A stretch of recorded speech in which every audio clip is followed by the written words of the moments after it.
And now we got the countdown. But very few tap like him. That's right. You know, I don't think we have to do. I don't think we have to do the just countdown. Blow off the intro. If we're on, yeah, we're on now. We're like in the middle of a conversation, and the show starts. This is the weirdest cold opening ever. Oh, this is how it used to be. Oh, we do the cold opening, and then you'll run the slate and the titles. There used to never be intros for years. I never did the intro thing. There wasn't the technology. Now there is. Well, here we are. But yeah, it's definitely him, and yeah, we can talk about that. And you ready, John? I'm ready.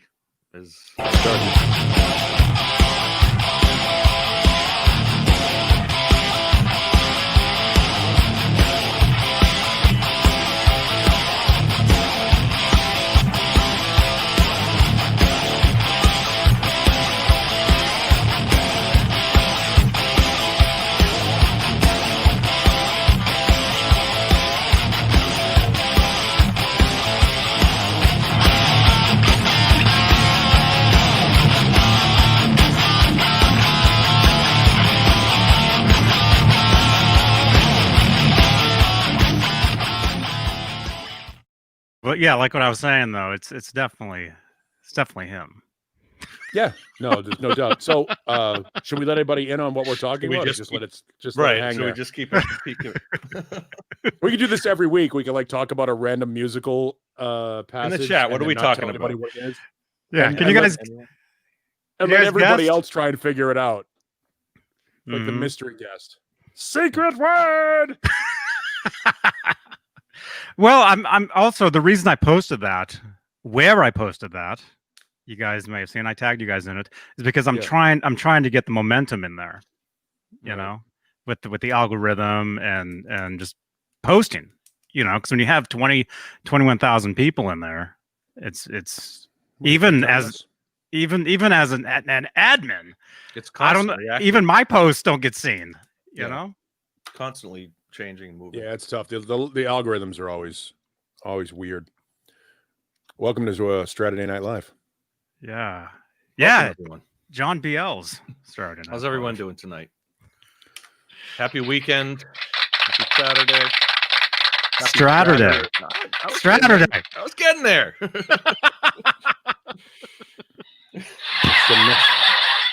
Some next level nerd shit already. Peace and love. Remember, Johnny? Peace and love. We all want to be. Let's all get along.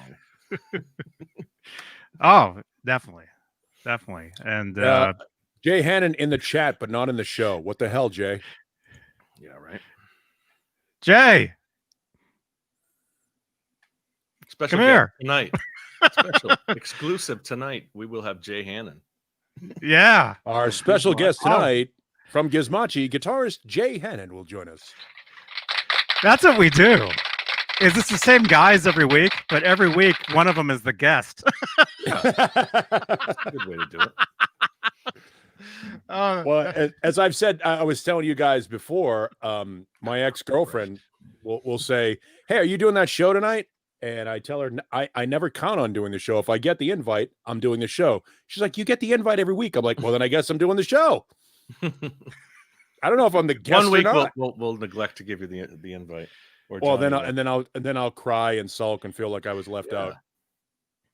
I'll message you and I'll make you feel it. It'll make me feel bad about it. Make you feel no, make you feel better about it. It's okay. No, it's all good. It's not you. It's Johnny. Yes, exactly. It's not you. Well, I could just join the long list of people who stabbed Johnny in the back and start my own show. Oh God. Hello, I'm broadcasting now live from my basement here in Canada. My gosh. Well, hey, what time is it? 12:07. Let's say hi to everyone. Where John BL is. 9:07, where Neanderthal and myself are. I'm assuming. And real quick, before we say hi to everybody, let's say hello to our executive producers here on YouTube: Charles Green, Joe Christian, Thomas Santiago, Music Therapy Laz, Mike Neese, Michael Smith, David Ennis, and Steve Carmichael. Who is that? Who? Steve Carmichael? Yeah. Yeah, Steve Carmichael. Gotcha. Yeah, they're channel members here on YouTube. They're the big bosses. They're the sponsors of this madness. And if you'd like to become a sponsor, click the join button right down below, right down there somewhere. And we're live on Facebook as well. Like Bo Bolware is over there. Jeff Alexander is over there. And that's it. Yes. Anyway, Oh, man. It is So- quiet. should we Yeah. say hi in the chat or Oh, yeah. tell Yeah. everyone what we're talking about? Or Who's in the chat? We got 64 people. oh, I got a nice long list. Bent Tom, Brenda B Squared, welcome Brian Spalding, Dan of New Jersey, NJ, Dan Share, Fruitcake Tony, how's it going? Fruitcake, Halface, Hardwood Steaks, Janice Lala, Joseph 10 Fingers, Six Strings, Richetti. Don't forget Joe. Yo. KXM Rock, Mickey Settlemeyer, Papa Blue, Rico B, Robart Master Switch, Sandra Picorni, Steve Carmichael, Steve Carmichael. Thomas Santiago. Who else? 7/8. Let's see. Vistalite 1972. And many others that are joining us as we speak. Thank you, everyone. Don't forget to hit the thumbs up and subscribe. Yes. And tell all your friends. I've already told these two guys. I don't have any friends. That's why I'm here on a Saturday night. Right? Sorry, Straturday night. Yeah. That's going to get you kicked off. What? Are you telling me? Are you giving me a warning that I'm not going to get the invite? It's like next week? It's like New Halen. You got to make sure it's not. There's no other. It's just New Halen. Well, if you guys kick It's me just off, I'll have to call Sammy. Why don't you call Sammy? I'll call Sammy. First reference. Oh, yeah. Actually, he did a great interview on the local. Well, up here it's KGO. Is it KGO? Yes, it is KGO. Do you know Mark Thompson? I know the name. Yeah. Mm-hmm. He was on what is it? American Idol. He was like the announcer for American Idol back in the day. Oh, okay. And then Ryan Seacrest? yeah. Well, he was the second one, or no. The second guy disappeared after like the first show, but Mark Thompson was the voice that you always heard. He was the announcer of the show, and then he went on to he did weather. He was like a weatherman, and then I know of him for years because he was on with what's the Thompson twins. what's his name? I can't even think. The guy, the guy with the dad. Oh, okay. Tim Conway Jr. There we go.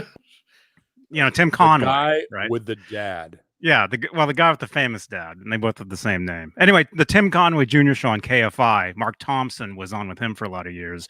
Now he's got his own morning show, and it's on KGO up here. Sammy Hagar was a guest a few days ago. Did a live call for like an hour, and it was pretty good. So that's all I'm trying to say. Does Sammy spend most of his time in the Bay Area or San Francisco, or where do you think or Hollywood maybe? I guess. Nah, I know Hollywood. he's kind of. I mean, he's a San Francisco guy, right? Like, or Bay Area. He's a Marin. He's a Marin. I don't know. I don't know what Mill you call it Valley. out there. Yeah. Okay. Yeah, He's a and Marinian. Yeah, Marin. Is that right? John BL. Marin is like across the It's Golden the George Gate Bridge. Lucas. Marin is the George Lucas territory. Yeah, it's across the Golden Gate Bridge. It would be like going from downtown Boston to Charlestown. Gotcha. Yeah. Anyway, yeah, he was a guest on Mark Thompson's. No, wait a minute. Yeah, it was Mark Thompson's show, but local Channel 7 news anchor Dan Ashley sat in. Channel 7 news anchor Dan Ashley. Yeah. Do you know Dan? All the celebrities. Do you know him? He's actually a musician. He's actually in a band, and our friend Zipkin he was like his bass player. Oh no, kidding. Actually, yeah. Small world. It's very That's like small. That's like the midday guy at the radio station I worked at in Northern California, in Sacramento, 98 Rock. Pat Martin occasionally has like guys from Cake and Papa Roach and all those guys are in his band. He's got a club band that he does bar nights with and stuff like that. And on one night it could be Eric Martin from Mr. Big, or it could be Jacoby Shaddix, or it could be the trumpet player from Cake, or whatever it is. It's just all those Northern California musicians just kind of hang out and jam together, which is kind of cool. Yeah. Yeah, it's great. It's great. And our guest is here. Oh, hello, guest. I need no introduction. I'll move over.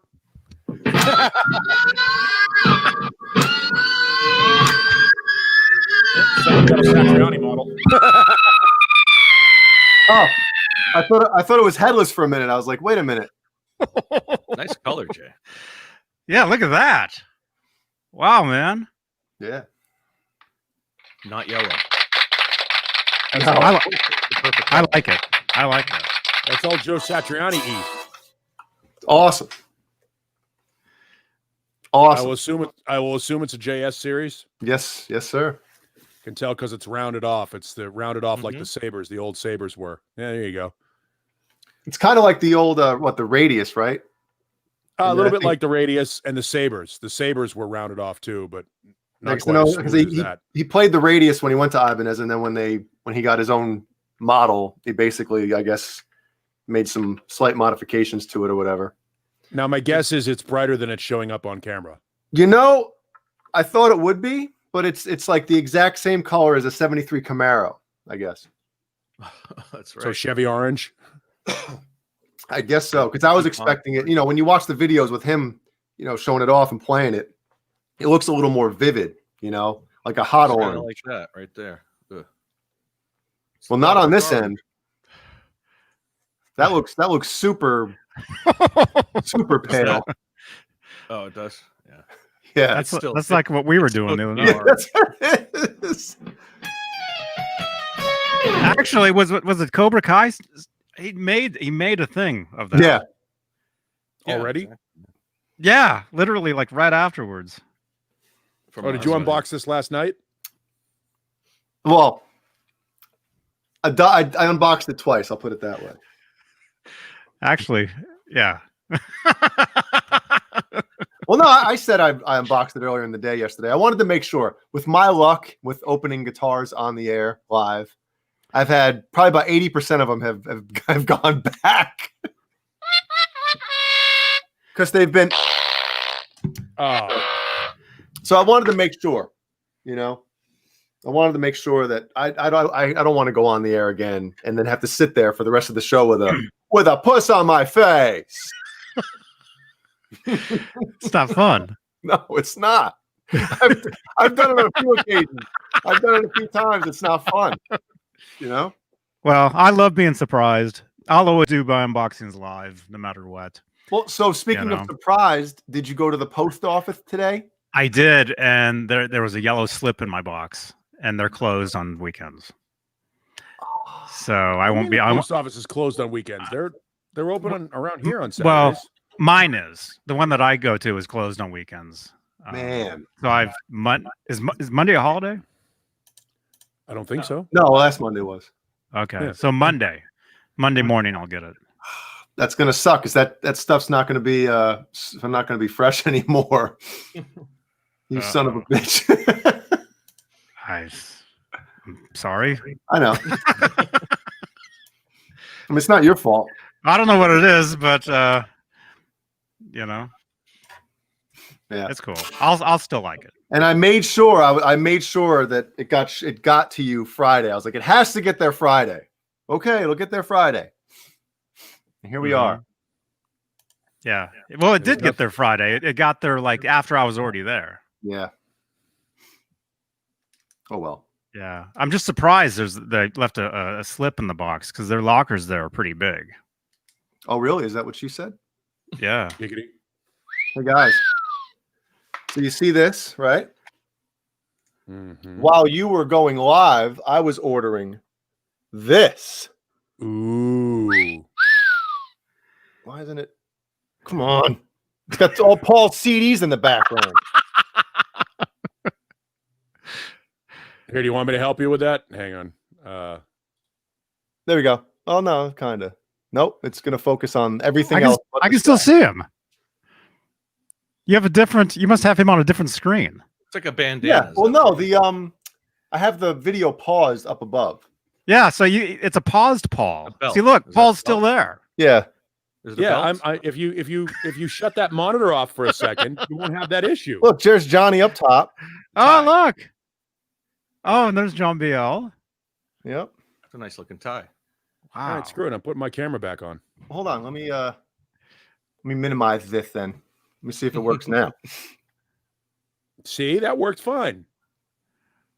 If I didn't have the shakes. Oh my eyes. Oh my God. Anyway, Hmm. it's the Is it a Steve Vai vegetable? Universe Animal Flame, vegetable. whatever the hell's crap. What? What? I heard animal vegetable Or mineral. or something. Oh. Yeah. So yeah, welcome everybody. We're here. Yes. It's a very slow start to the Definitely show here tonight. tonight. Very slow start to the show. Somebody asked, is that Satriani? Dan of New Jersey. Yeah, it's the JS 2410, right? What's did you show the serial number, or did you look at mention the serial number? No. Anything significant about the serial number? Did It's you all scratch zeros off? again. Did you scratch off the serial number? I'm gonna knock shit over. It's all zeros. Again. Serial? 2777 fifth. There you go. Wow.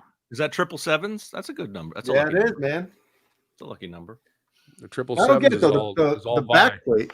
The back plate has a different number on it. Those are random. I don't know why, but whatever. If anybody Huh. knows why, tell me. Well, why would there be a serial number on the back plate and the neck and the headstock? I have no idea, but I saw it again. Like if you go to this guitar on the website, you'll see the same thing. Like the back plate, I guess it's a different serial number for some reason. I don't know why. If you take the neck off, it's got a different serial number on the body too. Probably. Yeah. Huh. What's going on here? It's parts guitar. Yeah, be careful. He's gonna start thinking that. No, I ain't taking anything. This thing is awesome. Are you going to put reflectors on it? Live on the air tonight. Excellent. Reflectors, yeah. Man. Well, hey, Jay, that's congratulations, man. Yes, I'm tonight. glad. Steve Carmichael says tonight will be the reboxing. No. That is weird. Why would there be a different serial number on the headstock and the? Why would a guitar have two different serial numbers? I don't know. I'm assuming the one on the back isn't technically anything. A Is serial it number? the same like lettering and numbering? No, Or is it's No, 027 It's two different 024. numbers. Yeah, two different numbers. Why? Okay, I'm googling. Jay always has a mystery Ibanez. Every time he gets You're going to have one, to it's a send that mystery. guitar back. It's mismatched. No, it's another prototype or another.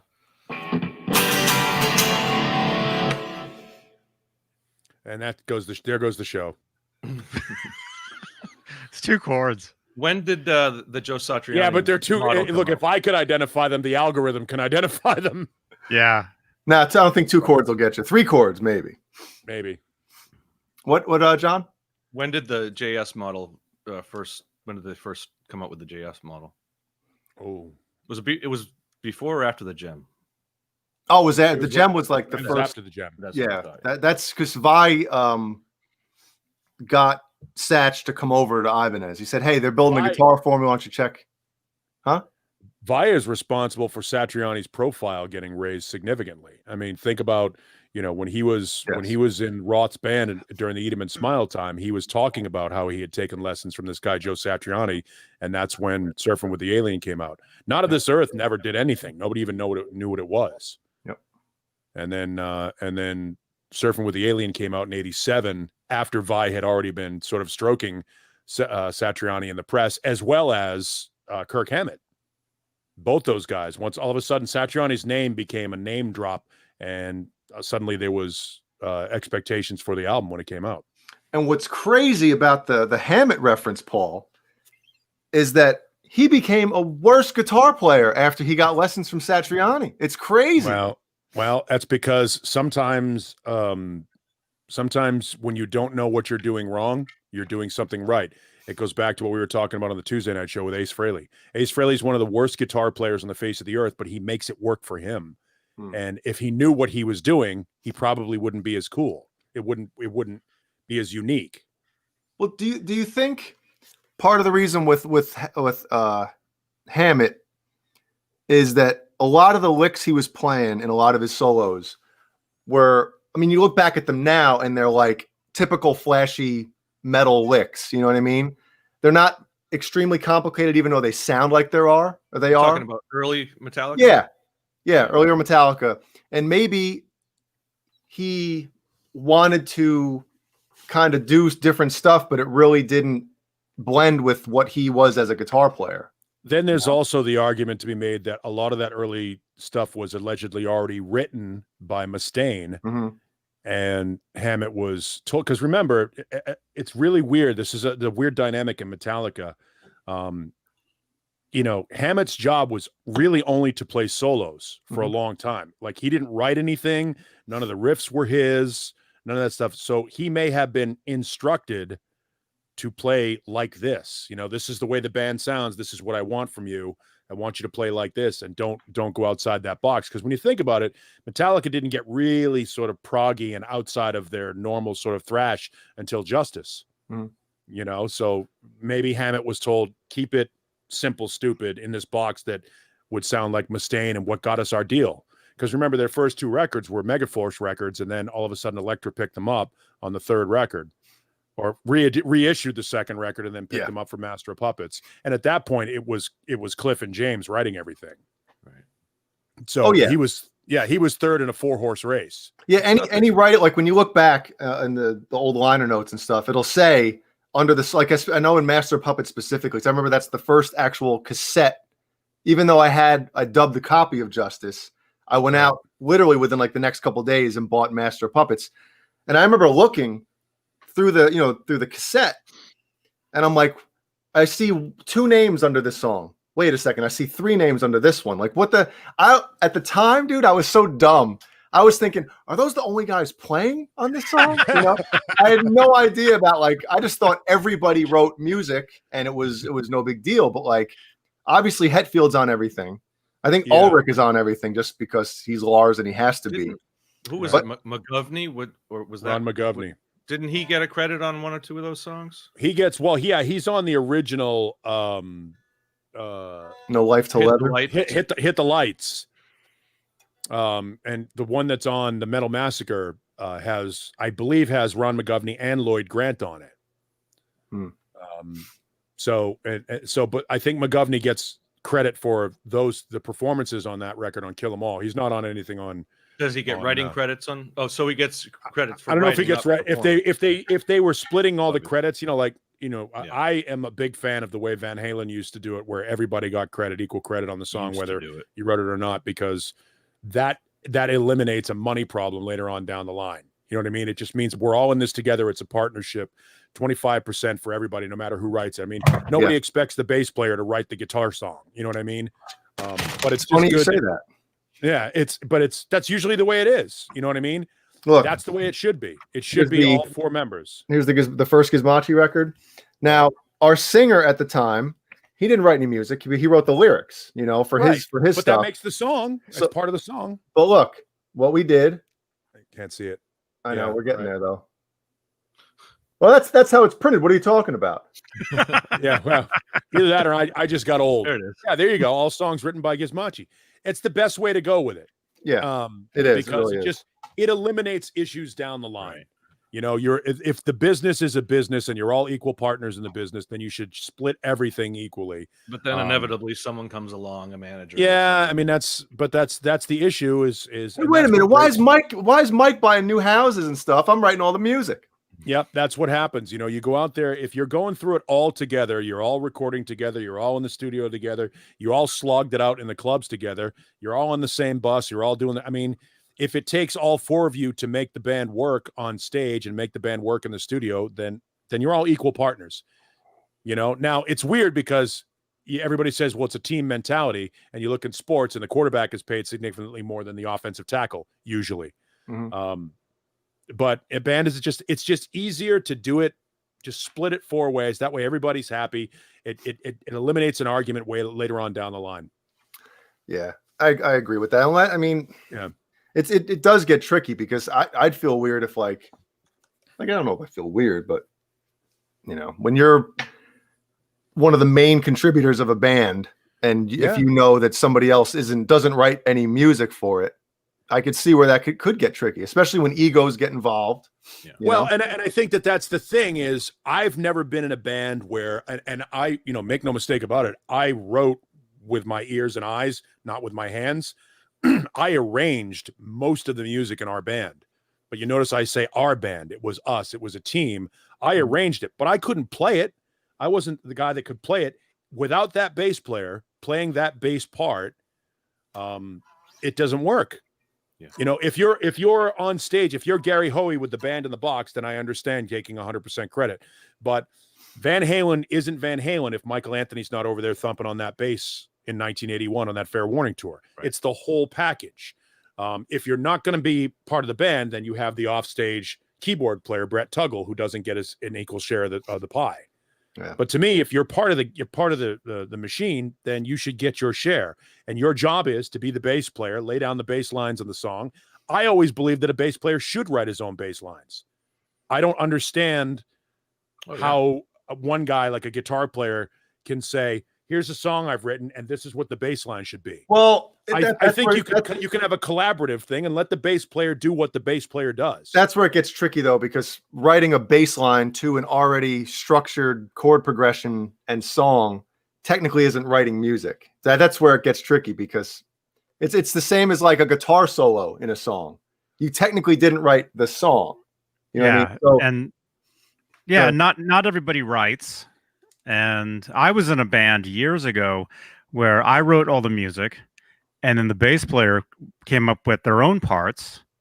And then eventually, when we busted up, he's like, "Well, I'm taking my bass lines," and he would post those bass lines as instrumentals, saying they were his own songs. But see, that's the thing. I've always and correct me if I'm wrong. Dude was crazy. But if you've got a guitar player who's put together a song, I've always had our guitar players would come in and go, "Hey, I've got this song idea," and they would work it out with the bass player, and they would hammer it out together, and the bass player would come up with his ideas. You create, even if the song is done, even if the song is done, the first time you play it, the fifth time you play it, all of a sudden the 25th time you play it, something's a little bit different in that bass line. They add their own special sauce to it, your own flavor. For example, Billy Sheehan can play the bass line to Ice Cream Man, but it's still going to sound like Billy Sheehan. Sure. Mm-hmm. You know what I mean? Steve Harris can play the bass line to any song on the face of the earth, but it's still going to sound like Steve Harris. And I think that if Steve Harris is in your band and Steve Harris is writing a bass line, there's some equity in Steve Harris's contribution to the band. Oh, I agree with you, but I got caught in a weird position with a band 6 years ago now. One of their ex-members, I was recording him, and next thing you know, he brings up writing credits and publishing. And he started asking me, he's like, "Well, wait a minute. If I'm writing the bass line to this song, why aren't I getting any?" And I'm like, "Oh no, I have to. I don't want to be in this." Right. You know? Yeah. But and that's why I think it's just easier for everybody to say, "Hey, we're a company. Everyone's an equal shareholder in the company," and just call it a day. When you start getting into that shit, this is my mic cord. I'm taking it with me. Yeah. I'm taking it with me. I mean, when you start doing that minutia, you've already broken up. Yeah, and another thing too, guys, is like, let's just say you do something where like, okay, if you wrote this part, I wrote that part, because when you go into your SCAP or whatever, and you register your songs, you can choose like, there's 100%, like you were talking about, everybody gets 25% if it's 4-piece band, but you can go in there and like, okay, well, if you wrote 75% of the song and I only wrote 25, you can go in and change percentages per band member in a publishing company. Right. Well, it gets hard when it's like, oh, wait a minute, I wrote 2 riffs on that song. You wrote, and they're like, wait, well, so okay, you're going to get 29%. That's where fights happen and bands break up, when it gets into the nitpicky. Wait a minute, bro. You only wrote 1 riff, dude. But everybody gets their own lawyer. You never did that. You never did that before you got signed. Did I? No, I don't mean you. I mean anybody. No band ever did that before they got signed. They sat in their rehearsal studio band did and that they banged out the fucking song. Early in their career, Yeah, but you got in the studio, you bang out the song, and it's all done. So the band gets signed. And don't get me wrong, I understand owning your publishing. But yes. To me, there's a reason why Bunny Carlos is still a rich man, because he's still an equitable partner in the Cheap Trick partnership, and he still gets his piece of the publishing from the band. You never sign your publishing away. You've got to work that shit out right when you're signing your first contract. You need to work out how we're going to divide up the profits to the band. And if you started as a band and you started as a team and you were all for one for all in that rehearsal studio at day one, that's the way it should go on the fucking contract. Yeah, but take any band as an example. Especially Van Halen. Inevitably down the road, it changes. They renegotiate, and somebody rises as the chief songwriter or the and then it goes, how do you define the songwriting? Is it that's how bands, etc. In bands, there's always a main. There's always going to be a main songwriter, right? Especially if a band achieves any kind of success. There's always, that one person that's there. And real quick, let me just say hello to Louie on Facebook. Hi, Great Louie. to see you, man. Great job on the radio this morning, dude. Here's to sort of piggyback on your thought, though, Johnny, and our band was a great example of this. My guitar players were fantastic. Great players. They do things that I could never do. I can't make come out of my hands. All right. But some guitar players don't have the ability to organize what they've done. And so now they've written this great riff or this great series of chords. And I'll say to them, well, try this twice, try that, go up a step, and just we work it out and we arrange the song. Now they've written the riff. I've arranged the song. Without my arrangement, the song doesn't exist. Without their riff, the song doesn't exist. We're all in this together. Yeah, I agree with that. 100%. Yeah. You know what I mean? I think that's what Ulrich is always in on the songwriting. Because he actually has the biggest part in arranging the tunes. Right. Yeah. So I'm out there and we're in the studio, right? And James comes up with this. James just comes up with this killer riff, right? And it's hella cool, right? But then so now you've got you've got this great riff. You've got it arranged, from a structural standpoint, and then Alex Van Halen comes in and pounds that backbeat in Pound Cake, which is not a unique drum beat. It's a simple, drum pattern that big rock drum beat, man. Any drummer on the face of the earth should be able to play the drum beat in Pound Cake, right? But when Alex plays it, it adds flavor to it, and he gets his piece. He should get his piece for that. I think that if anybody could do it, then why was Rush better with Neil Peart than they were with John Rutsey? Or why was Aerosmith better with Joe Perry and Brad Whitford and not Rick Dufay and Jimmy Crespo? Because there's something to be said for chemistry. Just because you can play a song. I don't know who those guys were. Those last couple dude. Those were the guys. You could have made names up, and I'd be like, oh yeah. Those were the guys that were on Night in the Ruts. And hey, when John Flippenhofer left Aerosmith, I'm like, yeah, okay, I know John Flippenhofer. Heard of him before. But the point is, that's why Tommy Thayer isn't an equal partner in Kiss. Yeah. You know what I mean? Because he's playing somebody else's riff. Those guys should get their piece. I've always believed that a band should, if you're a band and not Bruce Springsteen and the E Street Band, then it's Tom not. Petty but if you're a band, if it's a band, then everybody gets their piece. I think you get that straightened out in the beginning, and it saves a lot of aggravation later on. Or there's the understanding, or you sit down and go, look, this is Jimmy Page's band. And Jimmy Page is going to be the guy that gets all the fucking songwriting because he's going to write all the songs. And when you think about it, there was a couple of times. Look, Ozzy never wrote a lyric on a Black Sabbath record. That's all Geezer Butler. Really? Geezer Butler wrote Bill those Ward. lyrics. Bill Ward. Wasn't No. it Bill? Or was it Geezer wrote all of them? John Geezer Biel. wrote all the lyrics. Sorry. John Biel. John Bell, who's Geezer Butler? Oh, I'm thinking like Neil Peart wrote all the lyrics. Neil He's Peart wrote the all drummer. the He stuff Rush. For Black Rush, Sabbath? yeah. Yeah. Didn't you know that? Come The on. drummer of Rush wrote all the words for Black Yep. Sabbath. Well, I and let's never face knew it. that. And let's face it, before Neil Peart joined Rush, they sounded like Black Sabbath. Working Man is the best Black Sabbath song Well- Black Sabbath never wrote. and Zeppelin, obviously. Rusty was he was trying to be Bonham. But if you're Bruce Springsteen or you're John Bon Jovi, where the deal was cut you as a solo artist and your band Bon Jovi is made up of whomever you've hired to be part of the band. Yeah. And yeah, but if you're, I always believe that if you're in this together, you're in it together. That's why, on our morning show, Mark and I split everything evenly. Our contracts are set up so that we Wait, make the man, same my amount of name's money. first, dude. I should get like 51%. Right, exactly. 51. Yeah, well, and to the same respectful comment is good luck. Here you go. Do it without me. But that's where it's great when you have multiple people just saying, hey, no matter who does what, let's not let the egos. And it's easier said than done. We've all dealt with people that got a little too big for their own head, Have egos. So to speak. so to speak. Why are we talking 11 about years. big heads, man? What the fuck, man? I thought we were friends. No, wait. If I sit here like this, it looks like I have a really big head, don't it? But Jay's the guest tonight, so we have to be. That's right. So you gotta be nice to me. Son of a bitch. Fun of a sitch. Wow. But yeah, I mean, I guess the only thing after that would be if a band gets pretty big and they go through different, like you kind of mentioned it, you go through different members. Like for instance, Megadeth, like any guys that come in, they're not actual members of Megadeth. They're hired guns, Right. Even if you're writing music, I think at this point, which I don't know if anybody is besides Dave Mustaine, I could be wrong in that.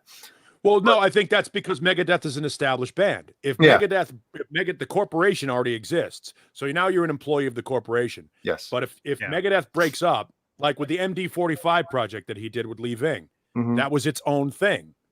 If that's their own thing, if Lee Ving and Dave Mustaine put out their own band with their own name, then they split everything 50-50. Yeah. But if it's Megadeth, the four guys, if it's not the four original guys, once you make a lineup change, well, then all bets are off. Then you renegotiate everything. And I mean, then suddenly this established company, you don't get to be an equal shareholder. You'll get equal performance. Like when we go out on tour, whatever the band's guaranteed for the performances, sure, you get your cut. But if we're writing a song on the next record and you write that song, you'll get credit, but you don't get credit for the whole company. Exactly. Yeah. But who wouldn't want to be in Megadeth? Well, How many Apparently people have been in Marty Megadeth? Friedman didn't want to be in Megadeth because they didn't want to pay him enough. 15, 20 people. Nick Menza was in. Nick Menza was desperate enough to take the gig. Marty Friedman said, "Look, I'm a big star over in Japan. I make a lot of money. I don't need this." And what a disrespectful comment. Marty Friedman, for those that don't know, was interviewed and asked why. There was almost a reunion in 2014 of the Rust in Peace lineup of Megadeth, which most fans consider the best lineup of Megadeth. I don't know if that's true or not. Oh, it's it was true. Certainly the most commercially successful. Yeah. I loved the Killing Is My Business and the Peace Sells lineup. I thought they were great. They were more punky, but I understand why people love that lineup, that Menza Friedman lineup. And look, the sum of the parts, the music that they put out was fantastic. But Marty was supposed to join the band back again in 2014. They were going to do a reunion of the Rust in Peace lineup. And Marty said, I'm not going to do it. And his reason was, I haven't heard much from Megadeth. I don't even know if they're relevant anymore. Yeah. I And saw that quote too, and I was like, Ooh, whoa. ooh, that was because he was over in Japan. And for those that don't know, Marty Friedman is a big star in Japan. He's a television star. He's got several albums out and he does well. Yeah. And his response was, I'm over here in Japan and I haven't heard whether or not Megadeth is even doing anything. They certainly haven't been mentioned much. I don't even know if they're contributing relevant contributions to music. And I was like, ooh, Yeah, well, I know. that'll end your reunion right there. Just Could have kept probably going, left huh? that one out, you know. Yeah, probably should have just better left unsaid. Yeah. Look, if they're calling you, Marty, it's clear they need you.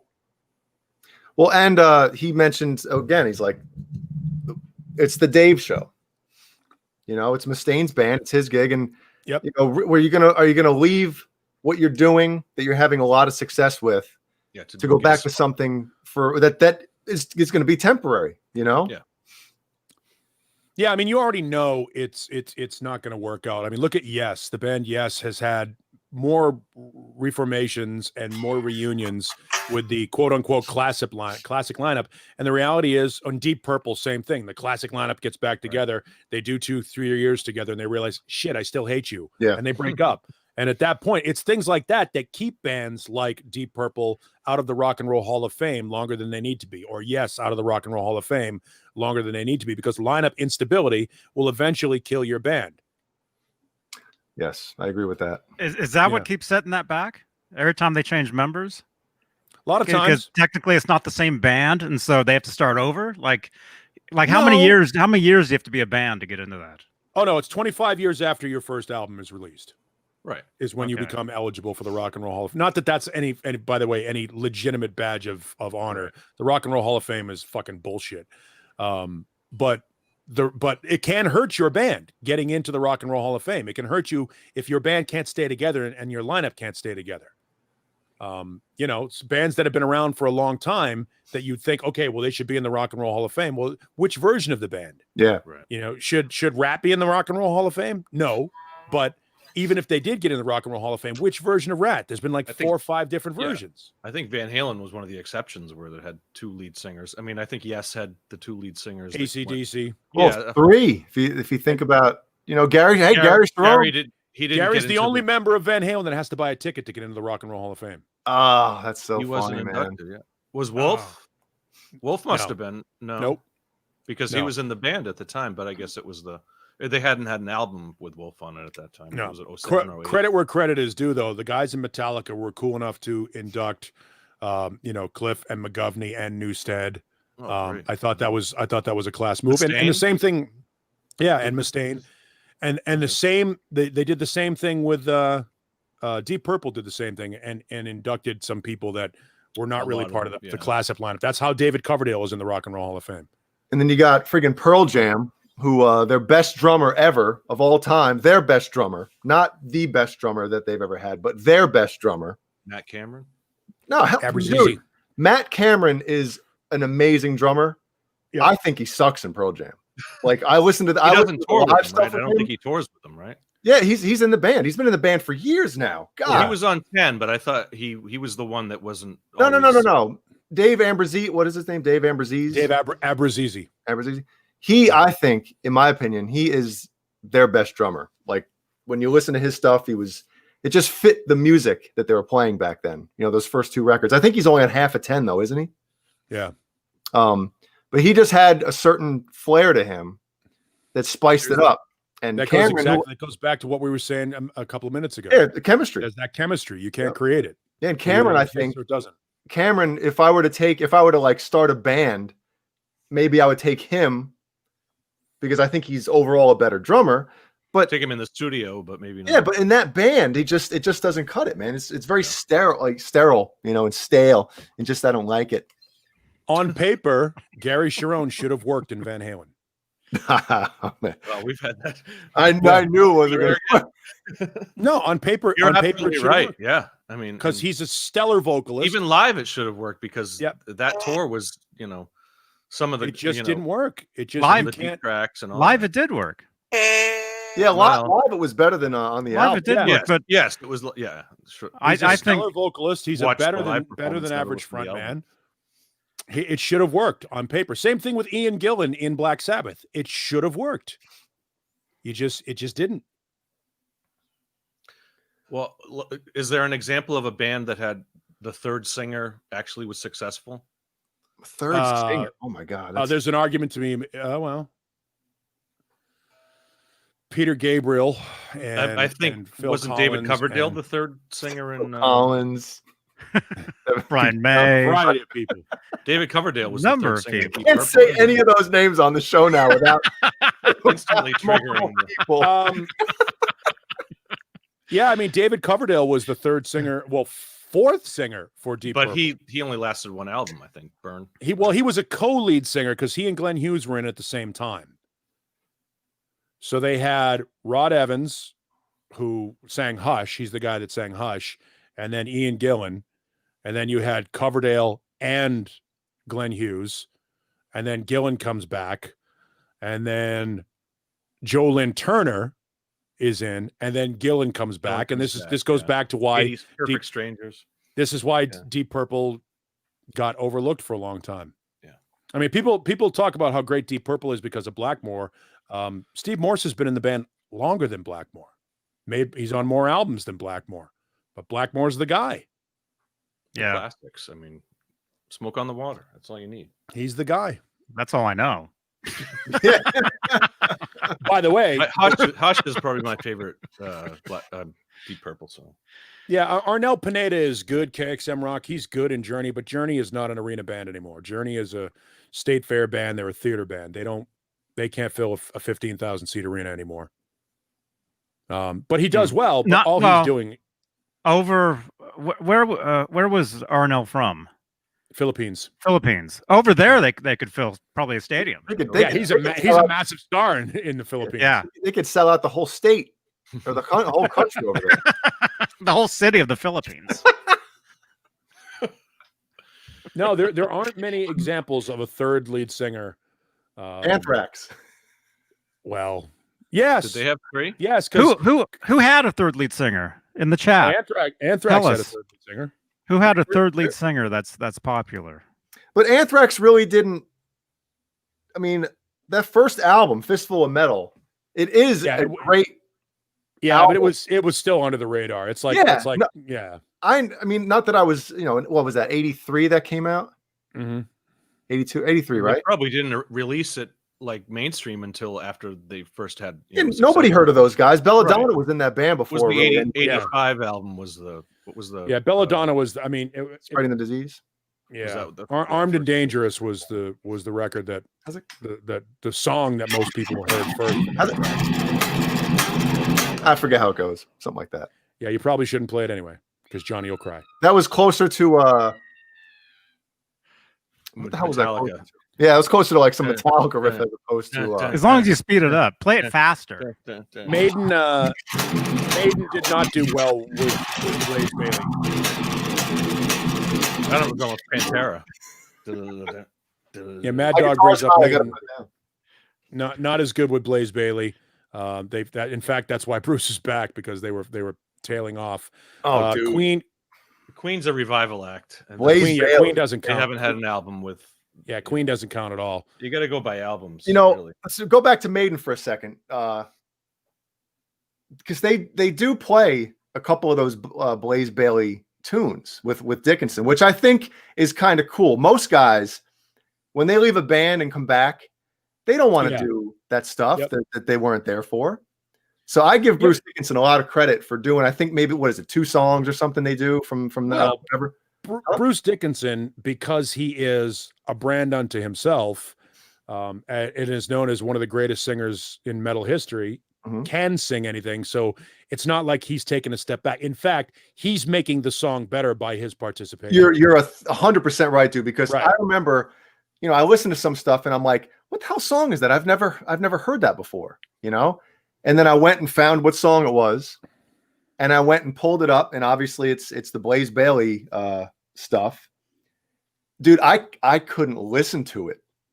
It's like, it's like so. They're the only Maiden albums I don't own. I'm a completist with very different ridiculous stuff, bands. It's just not band. but even the Di'Anno stuff is different than the Dickinson stuff, and I own that. You know what I mean? Di'Anno worked with it. It was punkier. It was a little punkier, a little more harsh. But when Dickinson came in, he put a stamp on it that, it's not fair. It wasn't fair to Ripper Owens to try and replace Rob Halford. It's not fair Blaze Bayley to try and replace, Bruce Dickinson. You can't do it. It can't be done. Somebody brought up bands with 3 singers. Sabbath, yeah, but only 2 mattered. As much as I loved Ian Gillan, I love the Born Again record, but Ian Gillan and Black Sabbath didn't work. The only 2 that mattered are Dio and Ozzy. So are we talking about bands that were successful before they made the singer switch? With a third one, yeah. Because that's the Successful difficult with thing. a third singer. Yeah, a lot of. I mean, we're talking about Anthrax. They didn't have success with Right. what the hell what's his name? Come on, Somebody. what was What do you the mean? first singer from Anthrax? Paul knows. I don't. Oh, I'm not an Anthrax. yeah, it's not. It's And that something in the Death Riders was his band name. right. Yeah. I can't remember his name now. Yeah, I can't remember right now. It's not coming to me. Yeah. John Bush, but that's No, what it's you not think. jumping. No, we're going way back. Not Dan Lilker. It was the first singer for Anthrax, right? Oh yeah, from Metal Thrash or whatchamacallit? Yeah, just Full Metal. can't AC/DC believe I was another one that you had Bon, Brian, and Axel. Oh, but when Axel did it, it everybody wasn't a went. studio thing. Yeah, I mean they were successful with Axel, but only because of well, you because know, he's he was Axel. never on an album. He's already. Because that's all you could get. I mean, if you wanted to see AC/DC, you had to go see it with Axel at that time. Neil Turbin. There you go, Mr. Neil Hellstrom. Turbin. Thanks. Jesus Christ. Yeah. Thank you. Thanks, Mr. Hellstrom. Thanks, Mr. Hellstrom. It's actually a pretty good album, man. That Fistful of Metal. You know, it has that it is typical good. early 80s metal sound to it. Yeah, it sounds more like a Metal Church record. It Yeah. sounds a little more like a Metal Church or an Armored Saint record. It's not quite. They hadn't quite found whatever groove they were looking for. Yes. And look, metal in its thrash metal in and of itself was still in its infancy, so they can be forgiven for not 83 and quite knowing where they are. Kill When them you all. Oh. think of that, man. I mean, I tried explaining this to somebody Slayer was days right. ago about, if somebody heard Eddie Van Halen now, they're not going to think he's as good as we do, and a lot of the people that were around when Van Halen was coming up, or early on in their career. But you got to think of like Eruption. That's 1978, man. Nobody was doing What anything. else was going on in 1978? That's what I mean. There was nothing happening like he was doing, and it's that's when you got to like kind of look at it, take a step back and be like, wait a minute, obviously if somebody comes out and starts finger tapping some flashy look nowadays, you're like, okay, big deal. What else you got for me? That's why he's the man. It's because of that 1978. I mean, if that was all he did, that legacy alone, Well, no, they I had don't know. they had the songs. Yeah, they had the song. They had as Eddie would have said, Even as Eddie if that says, was the only Van Halen album, they have the Van Halen one tunes. was the only album they ever put out, and this is 2020. What's our reflection on Van Halen in 2020 if that was all they did? I mean, in my Pretty opinion, cool that's album. probably my favorite, one of, if my top 2 Van Halen albums. He Yeah, I jams. don't know. He jumps. Now, Eddie I Jones. don't.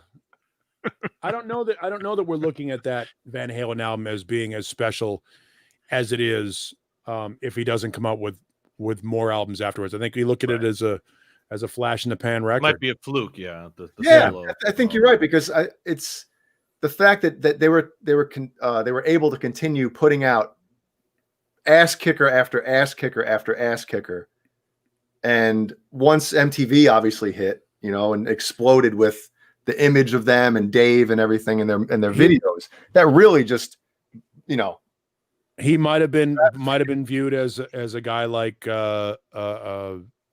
Rick Derringer, who had one hit and it was interesting. or Ronnie and it went away. Montrose or something, yeah. Or Ronnie Montrose, or look at this. Caleb Rappaport, maybe Caleb Rappaport. Maybe Caleb Rappaport.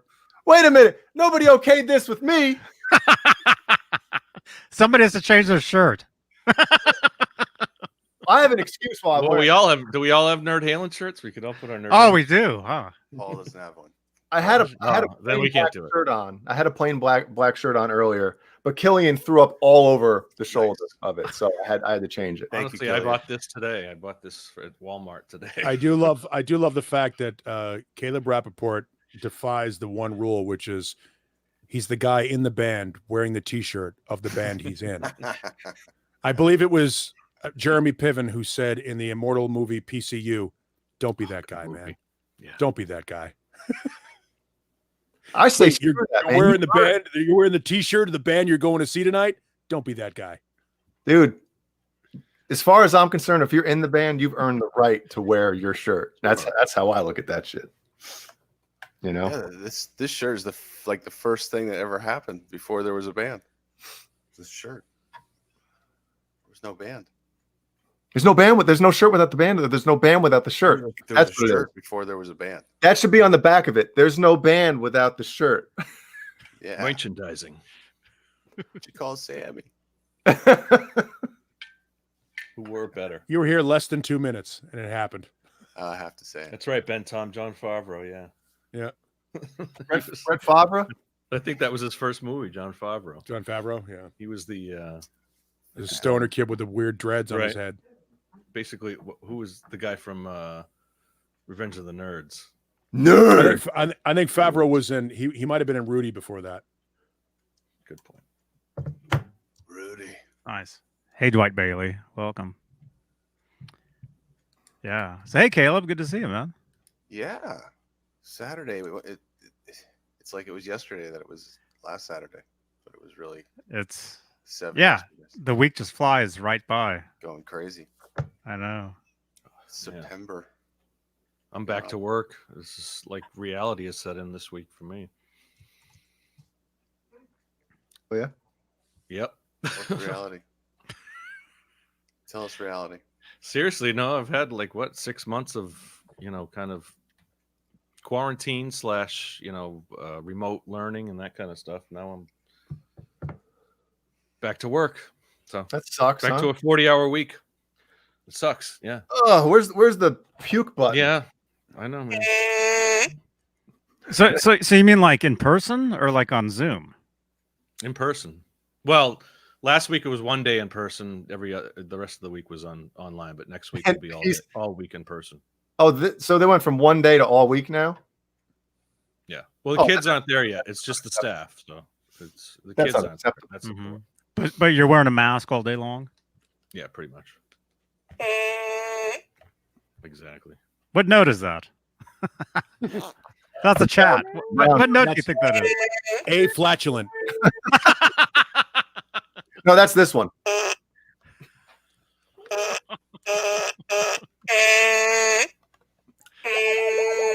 You hear that at all? Sounds like an A. Maybe. Hey, it's Canadian. It's a Canadian note.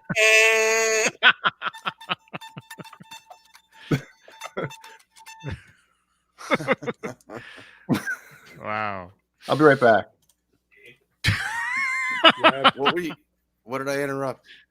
Somebody had a good question in the chat. Deja Voodoo was saying, how much could EVH have made if he was willing to be more of a hired gun? Would he about as much as Steve Lukather. would he has made. be as exactly? I don't think he would have made it as successful at all, as special as the folks if he was known for many other bands. There are guys that have done that. Les Dudek, Steve Lukather, Steve Hunter. There have been. I know you Steve. I mean, it's like Yeah. I know Steve a lot Hunter. of them. Yeah, there are guys that have done that to be, studio guitar players that have gone on and laid stuff down for other bands, and there's good money in that. There certainly is. I mean, Gary Hoey does it. If he was willing to get paid for Beat It, he'd be set for life, But he didn't get paid for Beat It. To this day, am I correct? He was already set for life before he did Beat It. Well, sure, but if that was the only thing he did too, yeah, keep John going to that Lowry argument. does a lot of. John Lowry does a lot of studio work. A lot of guitar work for A people. lot of studio guitar players are Yeah. hugely successful. Yep. Yeah. Did you see what somebody posted in the Van Halen group today about Whoa. Beat It? Oh, we need to talk. It was really dumb. No way. Something in the Van Halen group was dumb. It In was that really group? it was Something was dumb? stupid. It was really somebody said that what did they say? Michael Jackson offered to pay Eddie in monkeys because he had several, and he turned him down. What can I do for you, Eddie? I'll give you a monkey. And I really think it would be really nice. I'll show you a monkey. I'll show you how to That's- spank it properly too. oh my god, Oh wow. We got For the 5 purposes Ah. of this for the purposes of this impression, the part of Michael Jackson will be played by Mike Tyson. I have to. I have a. I don't know if you can hear the dog barking. I have a dog situation I have to attend to. Yeah, go take dog care of that. situation. Pretty much. Clayton James Hicks. Today is Straturday. That's right, man. Hello, Clayton. Hey, Clayton. Good to see you on Hello. Facebook. Hello, Clayton. Hello.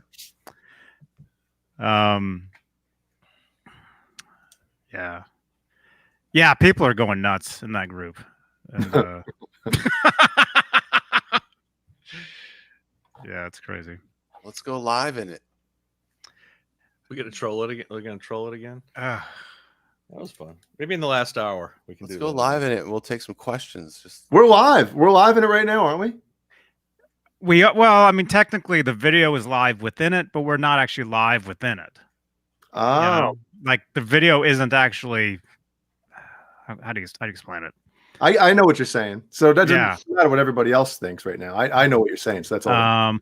Well, actually, the way if you want to wake people up over there, you can comment in the comments of the video that is over there, and that will. It'll That's why put it up I on kept the tagging feed. you guys earlier, thinking my post would get more stuff, but All right, let me peep it real quick. peeping. Let me see what we got here. Well, there was a couple interesting posts in there in the last couple days. Obviously, what we were talking about earlier. Posts. What do you call them? Posts? What do you call them out Yeah. there? What? hey, Garguts Entertainment, good to see you, man. Where is it?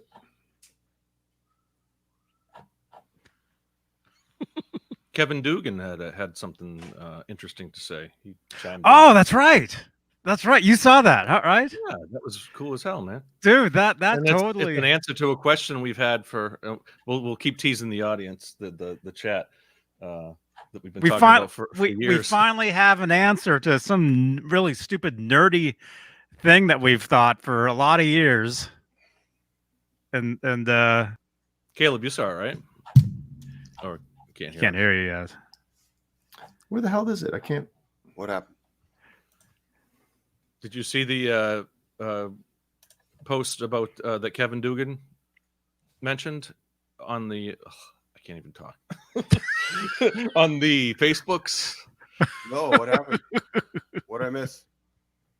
Well, Somebody posted a question within the Van Halen group, and if you guys are just tuning in, and if you're new to this, I've got a Van Halen group on Facebook called Van Halen. Well, here, I'll just type it in the.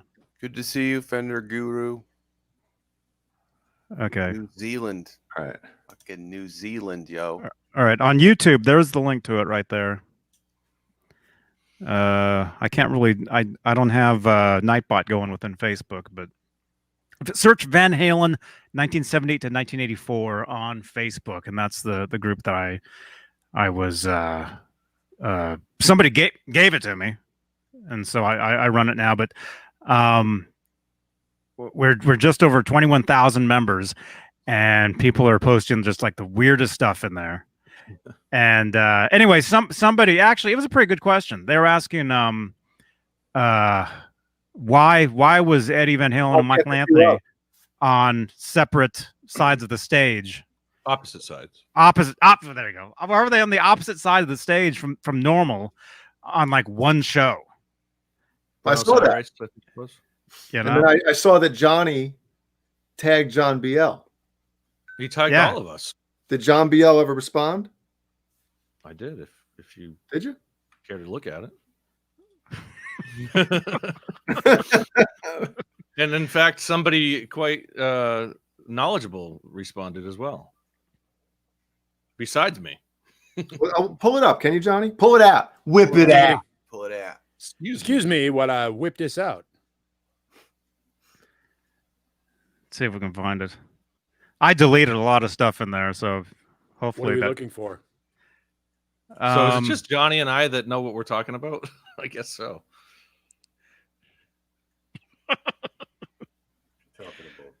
Probably. Talking about. Anyway, somebody posted in the Van Halen group Here's what Why we'll say it. why was Eddie and Michael on the opposite sides of the stage than normal for this one particular show that was professionally shot? Mhm. And Kevin Dugan, Michael Anthony's longtime bass technician, Finally, chimed in.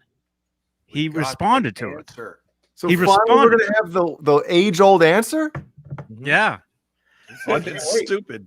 yeah, Breaking and news. it's Let me guess, breaking it was news poorly edited. exclusive. No, it's not because it was poorly edited.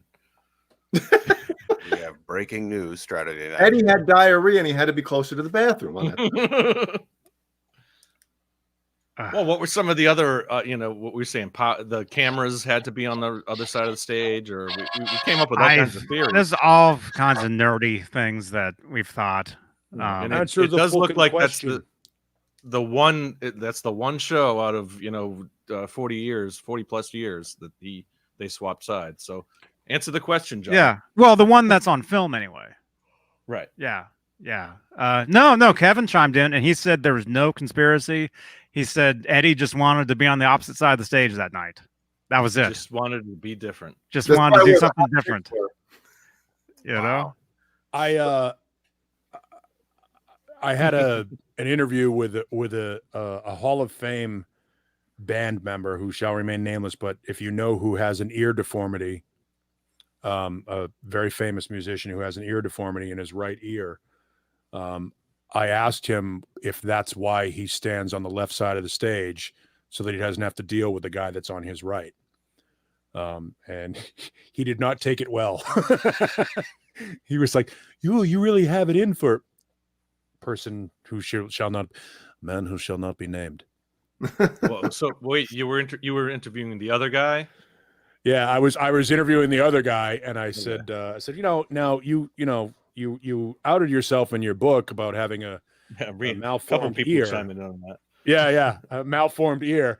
And I had said to him, I go, is that why you stand on the other side of the stage so you don't have to deal with the other guy in your ears? You don't have to hear him.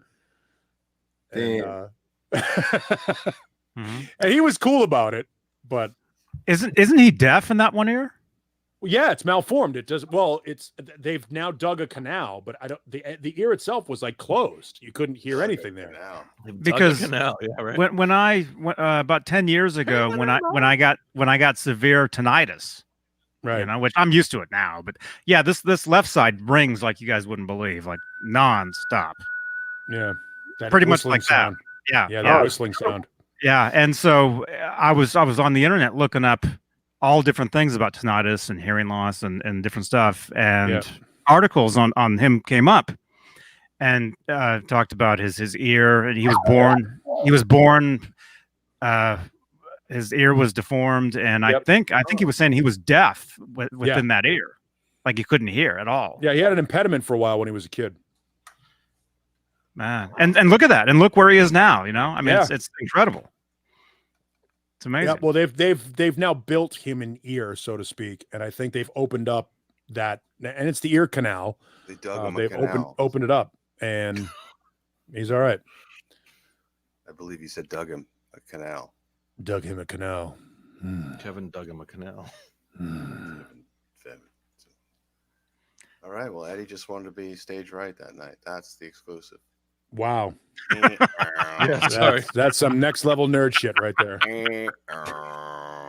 Yeah, that's like there's got to be some reason, man.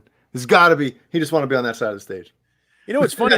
I don't recall ever, like when our band was together, I don't recall anybody ever saying this is my side of the stage, that's your side of the stage from any of the guitar players. I think it was just like, where did the amp end up, or where was it in the rehearsal room?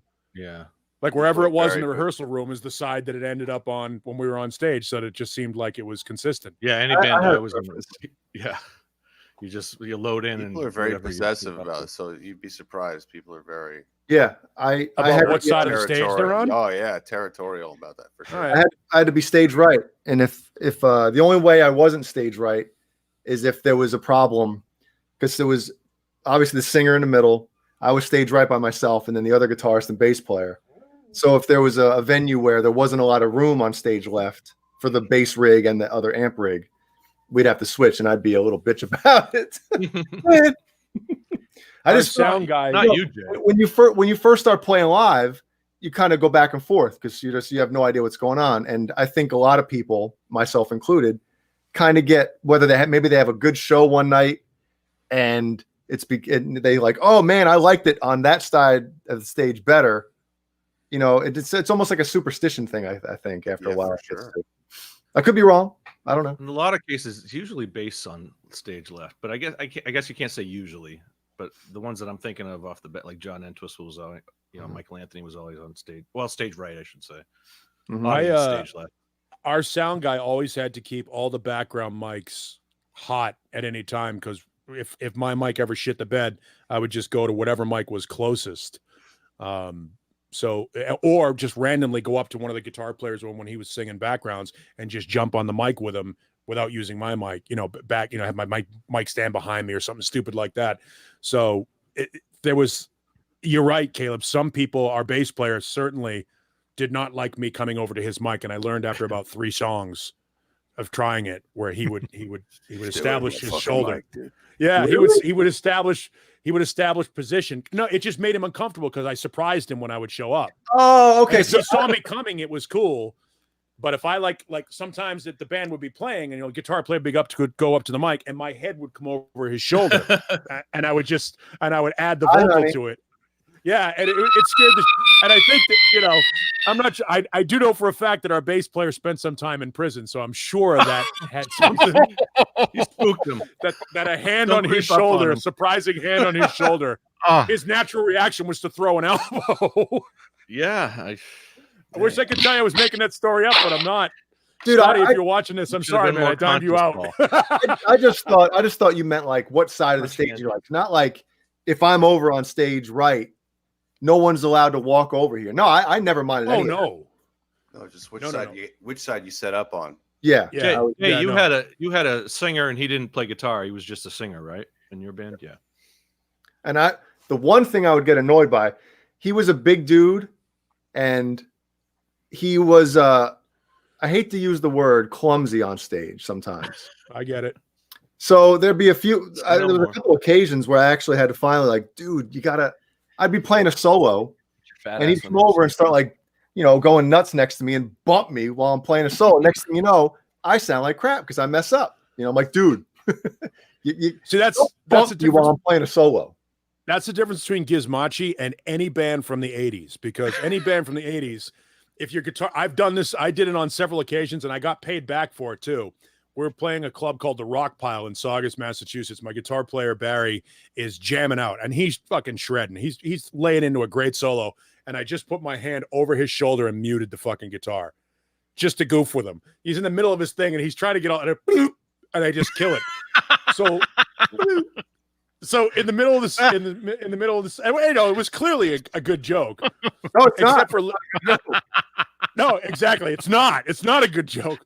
So later on in the show, I'm literally laying on the stage, like on one of the monitors. They have risen monitors, risers on the side of the stage, and I'm laying on the thing, singing something. And Barry comes over and he starts smiling and he puts his fucking foot on my hair, so I can't get up. Oh. So that shit happened in the 80s. Messing with each other on the stage. That's fun. Yeah, that was in the 80s. You could get away with stuff like that, and you didn't take it seriously. It was just something to fuck with each other. Now, I would never, again, going back to the bass player, I would never have done that to Scott. Scott took his performance very seriously, so you couldn't fuck with Scott. So I just, you learn who you can and can't screw with. And the guitar players were always really good about it. Bass players are a different animal. Bass players take their shit a little bit too seriously sometimes. Mm-hmm. Where's that? One band that I actually played out with quite a, 95, 94. Are you the bass player? I was the bass player. Look at that. John Biel with hair. Is that a poof shirt? Right? I don't know what shirt that is. It's a pre-poop shirt. Bart Simpson. My PV Big stack. Bird? Look at that. And he's playing a Kramer, my Kramer Focus. So. And my drum set. Oh. I had all the gear. In the singing out of your mics. This is my mic cord. I'm taking it with me. It's my drum set. So when Yeah, you that- left the that band, act- that did called actually me- happen. That day was and I had to load out all my gear from the rehearsal space. We actually had a rehearsal space too. It was, yeah. Wait, so how'd that go when you guys broke up? You left the band and there was no band anymore. No, I don't remember what happened. I think we come ended on. up stuck. We couldn't afford the rehearsal space, and then I was going away to New Halen, and so that's how we ended up leaving it. You We still made have the that mistake drum of kit? You still have the drum kit? No, and that's a regret, man. That was a great drum kit. Nice Tama. I don't know what. I had a full set of cymbals and everything. Double bass. Full set, huh? Get a full Yeah, double bass pedal. Yeah. we made the mistake of renting a stuff. rehearsal studio over a bar called the Happy Swallow. So rent money was tough to come by because we spent a lot of time in that bar. Oh man, Really. the Happy Swallow. Yeah, it was in a building. By, huh? At the It's Happy right Swallow. on. It's right on the Boston Marathon route in Framingham, Massachusetts. So like on Marathon Mondays, it was great. We'd be up on the second floor, which is where the rehearsal studios were, with the windows open, just sitting out the windows with our legs dangling off, just drinking, watching the Boston Marathon drive by, run by. Unless you're Rosie Louise, then you're driving by. Rosie. And that's a Boston joke for Yeah. John Biel. But it was owned by an oil company. So they owned this building. In the back, it was an oil company. And then on the first floor, there was like a auto parts store, a bar called the Happy Swallow. And then up on the top, there was 2 apartments, which was fucked up. 2 apartments down the end of the hallway, and then 8 rehearsal rooms. Can you imagine living in that apartment building? Because those rehearsal rooms were open 24 hours a day. So we were 5 nights a week, starting at 7 o'clock until 11 o'clock midnight, rehearsing every night. And then on weekends, other bands were in, like 4 or 5 bands at the same time making noise. Can you imagine trying to watch TV? Yeah.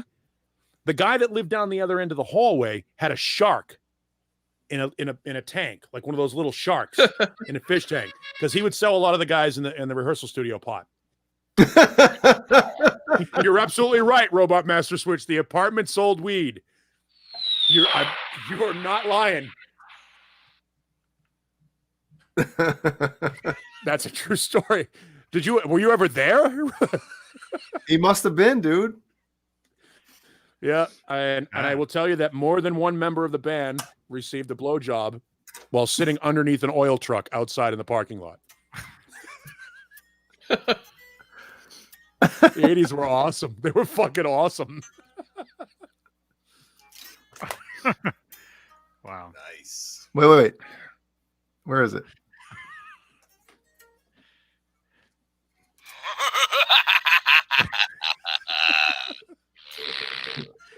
True story. Yeah. stuff. Well, really quick. Let me just say what we were talking about 20 minutes ago. If I was new to a band and I didn't quite know the material yet, I would always stand on what's this side. Backstage. That's stage right? I'd stand outside. Yeah, I would be on this side. So when I was playing, I could turn and see what the other guitar player, bass player, I could see where they were on the neck. Mm-hmm. That's why I could always tell, like, okay, that's a trick. Good Yeah. tip. Thank you. Yeah, I've always felt I like stage left just because it's the cool side for any guitar player who's inspired by certain people like me. 'Cause Pete Townsend and Eddie were my first original guitar inspirations, and they both were stage left. So, but I actually enjoy stage right whenever I've been on it, just because you have a lot more access to what's going on the stage without turning or losing your frame. Who and Van Halen were always my top 2 as well, Caleb. They were like, my 2 always go-to favorite bands. Yeah, well, definitely like. Let's hear for the Who. Yeah, going to a show, 90,000 people. It's like your second. When did you saw them? What, in '82 in the '82 tour on that huge at stadium the tour. LA Coliseum? Man, yeah, that was a giant. No more stadium tours these days. You're not going to see another 90,000 stadium tour. Like the '81 Tattoo You tour and that '82 Who tour were like the two biggest stadium tours just of a top build act, I think, all time. Those two tours were incredible, you know, and they were all GA, and it was you know, an all-day event. Like well, Monsters waiting, of Rock waiting for 88 tickets. was played all the same stadiums. They maybe didn't sell out at the LA No, they did Coliseum. not. They tried to get that. Yeah, they didn't sell out vibe, the but they entire. couldn't. Yeah. Yeah, I mean, you ever seen Let's Spend the Night Together? The Oh my concert God. film? Yeah, excellent. That's from Tempe. Yeah, It's a mean, great I concert. don't know where the Who's last album was taped, but that was taped on the Ohio. 82 tour. Ohio, I think it was. I think it was taped at various stadiums during the and then the Various last, stadiums within Ohio. No, but I think the most of them. If I could be wrong, and I've been wrong on this show several times. No, you haven't. Not me. Never. Not you. Rules and rules all. Knows all. John BL rules and knows all. Good night, Jeff. Jeff What's it say, Paul? Alexander. I'm looking. I see my wife. Probably would have been much easier for me to just Google it. Right. Would Giggle need the it. glasses. Of course, it doesn't say. This is how there you got that picture with the track listing, right? And you got that picture of the stage. And then you got that they picture of spared- the track listing. They literally spared no And that's expense. it. Yeah. No, They spared Richfield. no- All I wish right, I so could it tell says you. right here. Most of the album was taken from the band's 14th December '82 show at the Richfield Coliseum, Cleveland, Ohio. All right, I believe you. That's Wikipedia, so 98% correct usually. Anybody Something could have like wrote.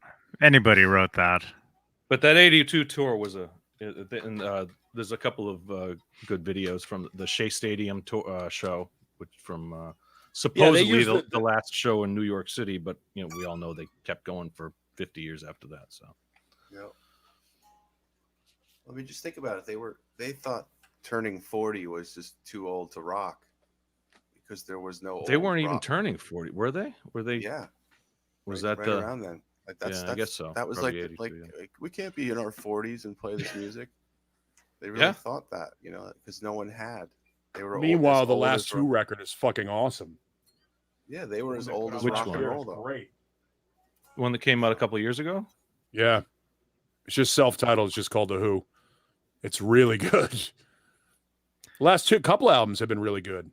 I mean, Endless Wire was I always good liked too. what was the Eminence front. The It's It's hard. Hard? It's hard. That was a good album. Thrash A Metal lot has of- a question, John. He said, "Can someone ask John BL if he has tapes or video of his band? And if you do, post it." I don't, but I know there is a video out there somewhere. There's a couple videos probably out there somewhere, but no, I don't have them. If I had them, I probably would have posted them by now. But you can catch Gizmochi on Blu-ray from the 2005 Ozfest. That's out Thank you, there. thank you, Wanna see Clayton. Jay's band. Clayton, As well as Nerd Halen too. Nerd Halen's all over YouTube. Hey, it's right here. They didn't put us on the cover, those sons of. But we're on the back. Does that say side 2? No. Side 20. B. Can you find it? Remember 10, track 10. That's it. the voice of You insanity. guys get about Entertainment. at least like 10 minutes on that whole DVD. There's a good 10 minutes of Gizmochi on there. That's right. Interviews and live stuff. So it's kind of at least probably 10, 15 minutes anyway. I'm excited to show this to like Ellie and Killian in a few years so they can like laugh. Like, Daddy, what are you doing up there? It's with your hair. Jay Hannon with dreads. No, I didn't have Wow. Red in Ozfest. It was No? no. Jeannie cut them out like literally a few days before we were leaving for that. You're not And- going on tour like that. But no, I was on tours with my hair like that, but I was done with them. They were so annoying. And but the stupid thing Threads was are so annoying. they are. I should have actually got a haircut because she just cut them out, and I literally went with my hair looking stupid. But that's normal anyway. I always look stupid. Bedhead. I still keep my hair long so I don't look like Ernest Borgnine. Let's go wear a hat like that all the time. Yep. Are those T-shirts really happening? The Michael Smith T-shirts. Can we don't talk know about the T-shirts? I don't know. Yeah, why not? Wait, hold on, Johnny. Do we have permission to do this? That's one thing I want to ask. Yeah. Actually, Cobra Kai messaged me or commented somewhere saying that I could use like any of that stuff for anything. Until we start selling hundreds and hundreds of thousands of these things. Oh, the pre-orders are already amazing. Well, when that happens, pre-orders are what, 6? Who told you? That's a half dozen. That's a solid half dozen. Well, there's 6 of us here right now. Well, wasn't he saying like it was his neighbor or someone? I Wait. should give him the poof files and we could get Who some the more fuck poof told shirts you out there. Matt, Johnny Beane? Huh? Who taught you math? Yeah, I know. Well, no, it's just I was trying to make a joke. Oh. See, technically, because Ace is here, so there's 6 of us. Ace isn't on the shirt though. Ace is a medium, I think, or small. He's holding. No, he's there's a holding dog. it There's a dog in one of the.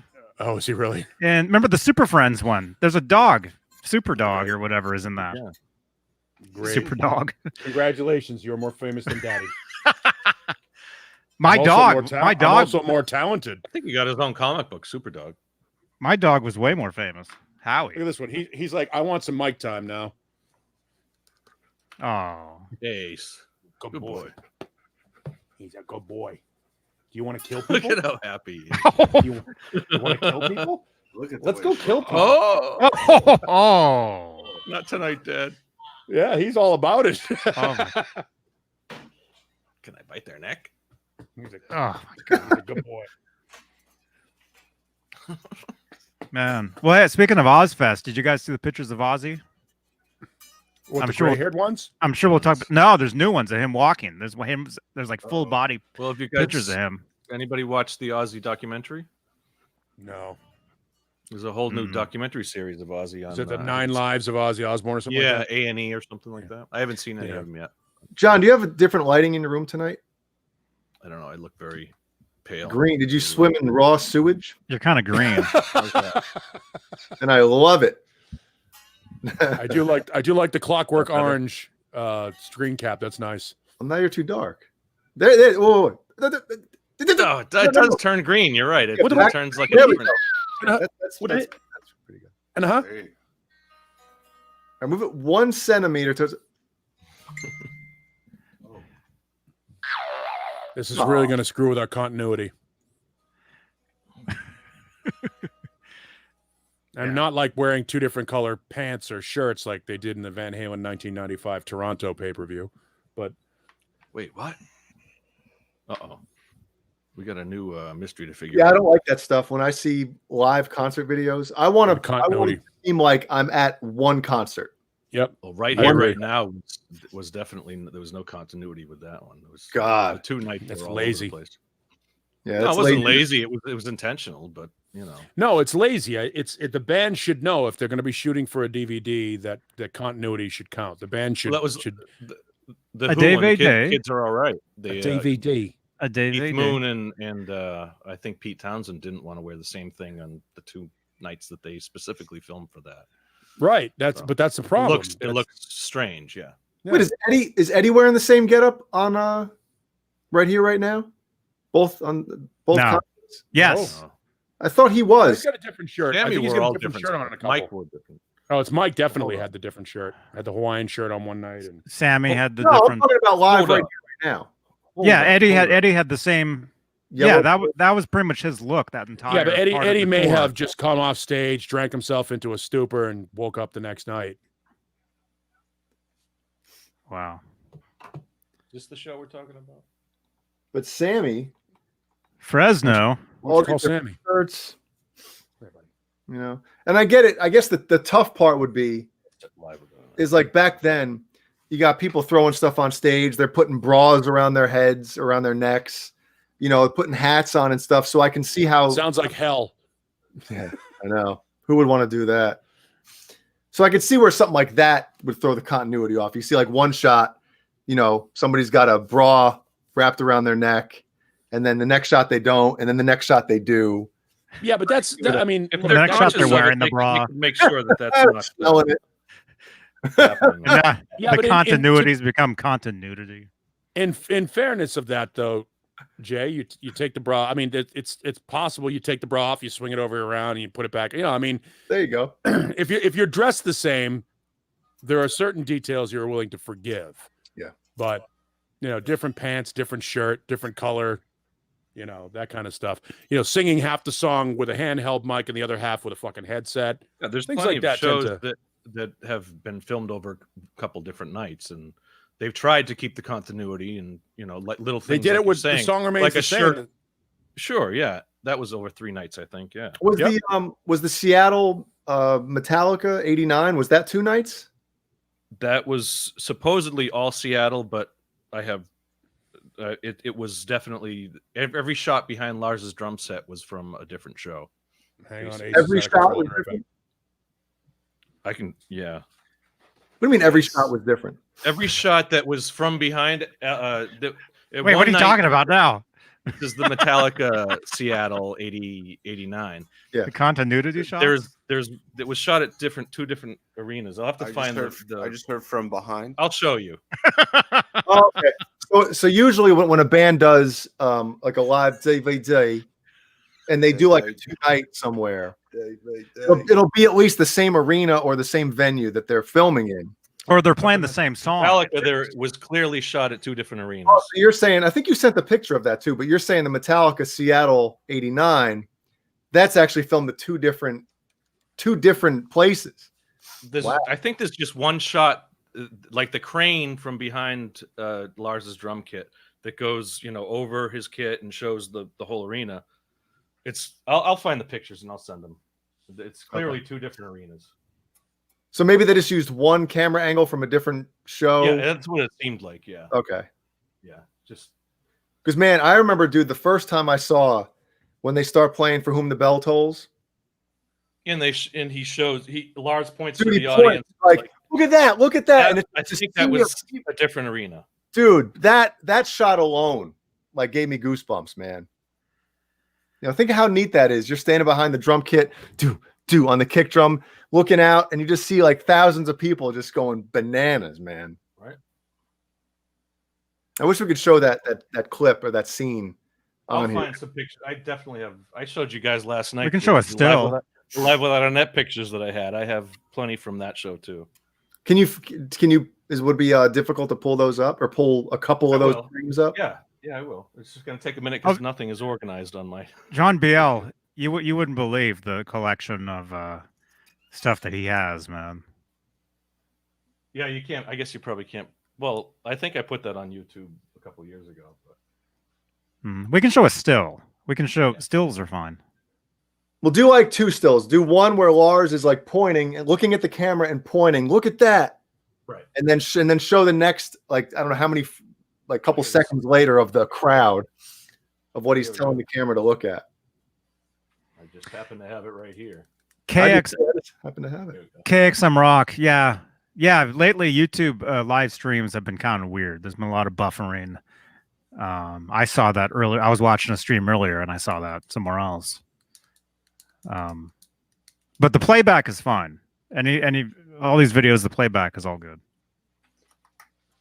And we're live on Facebook as well. So if the YouTube is crashing out, head over to Johnny Beane TV on Facebook. 555. And it's the same video.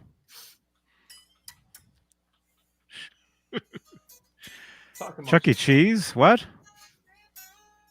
I remember Showbiz Pizza when I lived in Illinois. It was Showbiz Pizza. Yeah, we had Showbiz, we had Chuck E. Cheese, we had Polly Parrots. What's another one? Polly Parrots. I think we had this conversation. Yeah, before. I'm sure we have. I've never heard of Polly Parrots. As long as the conversation ends in pizza, I think. we had Little Caesars tonight, man. Little Caesars is really good. That sounds so good. Yeah, that was good. Right now. I lost more. Wholesome still. I gained some of my quarantine weight back, and then I lost a bunch of it again. Oh yeah, I pretty much starved myself. Yeah, we'll do it. yeah.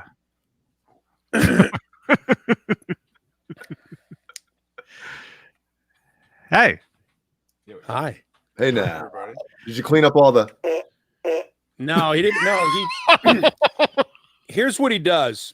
When he God. doesn't get his attention, he goes out in the living room and he takes the pillows off the couch and he starts swinging it, shaking doing the death rattle, so I can hear the pillows hitting walls and like you've seen my house. I've walked around the house, so if he lets go of one of those pillows, it could hit glass. So I always double check to see if he's not hitting a picture, knocking a picture off the wall, or just fucking shit up. And he's not doing anything. He never tears it up. He never, unless it's paper towels. If it's paper towels, he'll rip it all up. But like he never tears pillows. He never tears anything.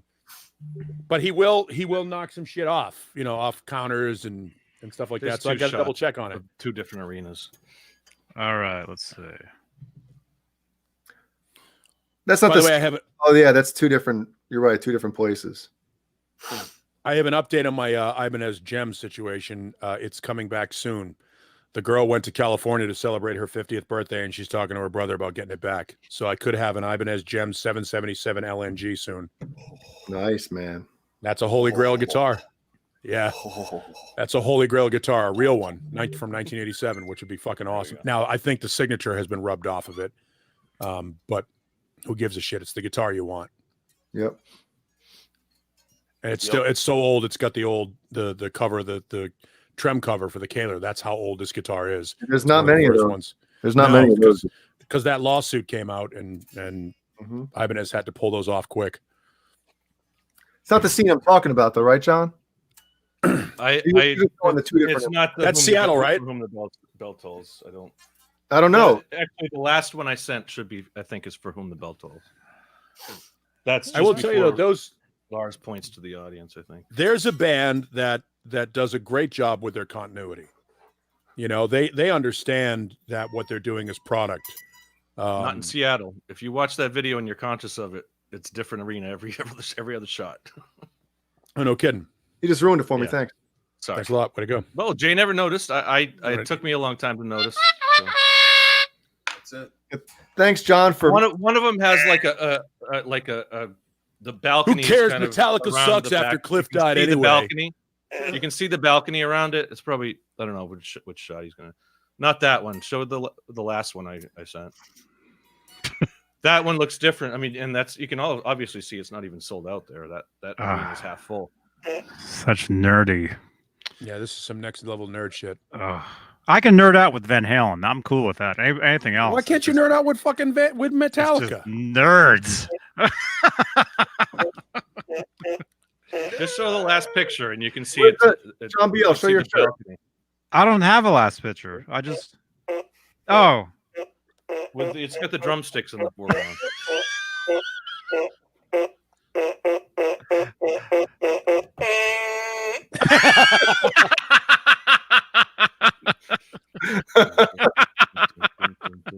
Yeah, thrash metal and fun riffs. Metallica sucks after Lloyd Grant quit. They became racist because they kicked a black guy out of the band. Fun fact for you, not longtime Metallica fans: there was a black guy in Metallica. I didn't know that. So I know. Never mind. You can't see the. Can you mixing up my damn picks? And I said picks, everybody. cropped? What?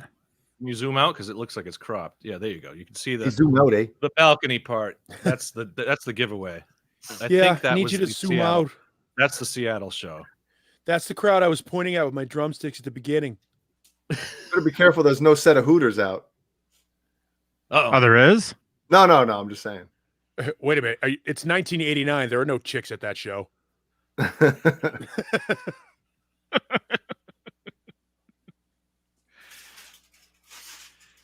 lost Caleb. Yeah, but apparently he's unwrapping something. He's digging through newspapers. He's frying eggs or some shit. No, KXM Rock. The black guy wasn't the bass player. You racist. I'm kidding. I'm just kidding. I'm fucking with you. That was in a cartoon. What cartoon was that? Where they told the chef to be the bass player? Oh, really? What? Yeah. What cartoon? I don't know. South Park. It sounds like Yeah. South Park thing. South Park. Johnny. He's Isaac Hayes. I mean, was it Isaac Hayes? No. Who Yeah. was Chef? Isaac Hayes? Yeah, he's a funk legend. Newstead's hair looks like a helmet. It's like, what's up with that guy's face? He is thrash. We talked about that earlier. Ron is on the Hit the Lights demo for Metal Massacre 1. Ron and Mustaine are both on it. That's when people will disagree with me. Also, the different Tom security Bialy people. now? Sorry, the different security people in the front have different T-shirts too. There's Oh. yellow on one night and blue on another night. Wow. Throw that.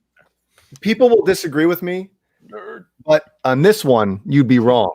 You can have your favorite Metallica album. You could say that Kill 'Em All is your favorite. You could say Master is your favorite. You could say whatever's your favorite. Metallica was at their peak performance-wise on the Justice tour. They were the best they were. They had something to prove. And when they would play their older songs, they were better than they'd ever sounded before. Hands down. They had toured money the whole for summer with they had Van money Halen, for too. production and shit that they'd never had before. No, I'm just saying as far as like them playing live, like when they play their older songs off of like Kill 'Em All and stuff. James, obviously his voice improved, but as far as melody and adding harmonies to certain songs that weren't there prior, they actually produced those songs. And then on the Black album, after a little while on the tour, they started having to tune down a half step. James's voice was kind of going, he couldn't do all the raspy. The tour lasted 3 years, so Yeah, wonder. I know. I was really bummed out when No Leaf Clover come out and I heard James singing through an Eventide. I was like, man. When it comes to me, I'm like, oh, what's up, Cher? James is a vocalist who rarely does the falsetto kind of or go into that higher register. He's pretty much a growler or he's not it was good. Yeah, I mean, and that's one of his characteristics, and he's a great singer for what he does.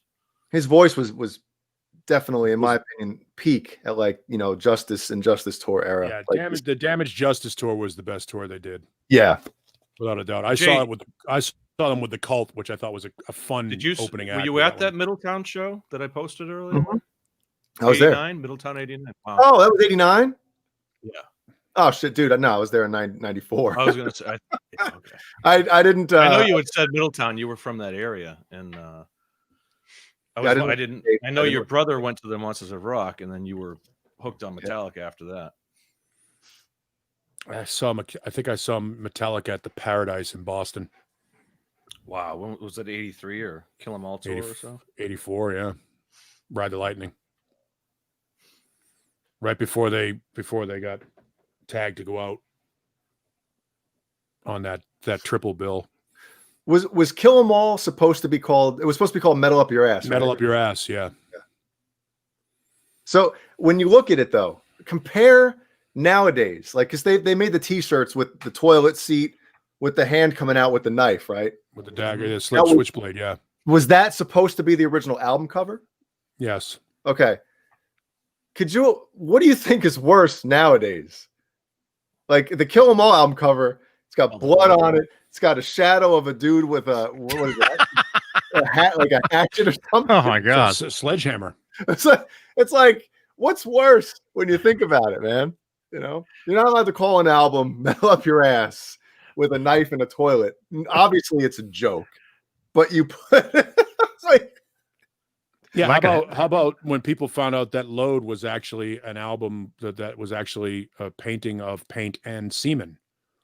Was it paint and semen or blood and semen? Well, it was the paint I don't think it was actual real blood. Okay. It could have been. Was it real paint? Yes, it was real paint. Well, that's what they call it when you're painting. Never mind. All I know is that for a few months we were able to say "Take my load" on the radio, so that was good. If you're caller number 7, you can come and take my load. Caleb, what are you eating? Huh? What? You have What's going headphones on over there? closer to hear me. I'm just eating some. That's what I was asking. What are you eating? Oh, I'm muted. What- I'm muted. So you what guys kind of can hear. chips? Oh, Mrs. Vicky's jalapeno. Oh, That's jalapeno. That's a cool. Yeah, jalapeno. That's a cool Jalapeno. bag, man. It's a green. Big. It's in the green screen bag. Yeah, big. Bag. Look at I that. need some jalapeno and some pepperoni. that sounds good. Cape Cod jalapeno chips are good. Cape Cod. You guys Yeah. get them out Kevin there? Bethel said he You, was, do you get those out west? cool. Cape Cod. Yeah. Chips? Yeah, they have them here. Yeah, at Whole Foods. Kevin Bethel says he was suspended for wearing a metal up your ass T-shirt to school. Well, The worst T-shirt I ever saw was the Cradle of Filth one. Jesus is a Oh yeah. That's the worst T-shirt I've ever seen. I mean, even if you're not religious, come on, man. Yeah, I agree with that. Don't. There's no need of that. No. Well, and that's why Cradle of Filth are a footnote in metal. Here today, gone later today, as somebody we once heard say. Ooh. And it I bought wasn't one of their Sammy. I bought a Cradle of Filth album or CD. Sorry, Yeah, they're not very good. it was the only one I bought. Yeah, they're not very good. It's just weird. It had like this haze over the entire mix, almost like a reverb running. But It's almost like what Rob Zombie does when he reverses his vocals, when he has that, or when in Just One Fix by Ministry. It's got I'd that have to listen. almost like a flange. It's just a weird thing. It's like a reverb. Like I was saying, it's like a reverb, Randy Rhodes guitar. but it was coming from nothing. Oh. Like, the reverb wasn't from an instrument. It was just something was. The A phase haze. on Randy Rhodes guitar. Maybe they put reverb over the entire mix. It must be because it's terrible. That's the worst. It Yeah. didn't help. Mastering. There's no way we can save this album. Let's just put a big, soak it in reverb. Does anybody out there know the plugin company Isotope? Yes, Okay, so you know them. I get their emails nonstop. Yeah, I think it was they have a mastering plugin called Ozone, and I think it was Ozone 3 was one of the ones I had. And this is, like I said, this is back like 2008 or 9 or something. And there was an option on that plugin while mastering to add reverb to the overall master. And maybe if it's like a super dry recording, just to add a little bit, Well, a tiny bit of space. That's But the way they would do it in the mono back in the 50s and stuff. They'd put a tremolo or a slapback on it or something. Also hides the pitchiness of the lead vocalist. On everything.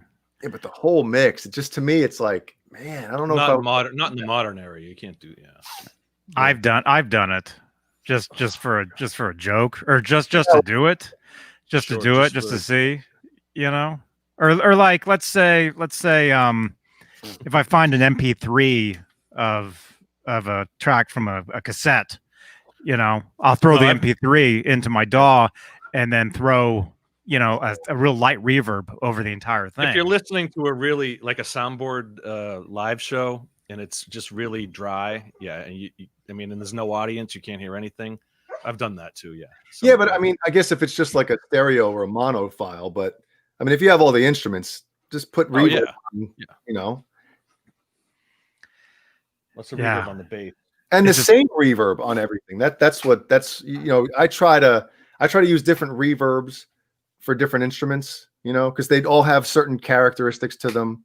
Mhm. Where they fit in the mix. You want it to fit in the mix correctly, and if they all have that same reverb, then it's all Yeah, going to come into the same, same space, frequency space. Yeah. It's funny, interesting, because with Audition, you've got 3 different plugins for that, or 3 different effects tabs for that. You've got your reverb, and then you've got multiple, small room, medium, bathroom, hallway, all that shit.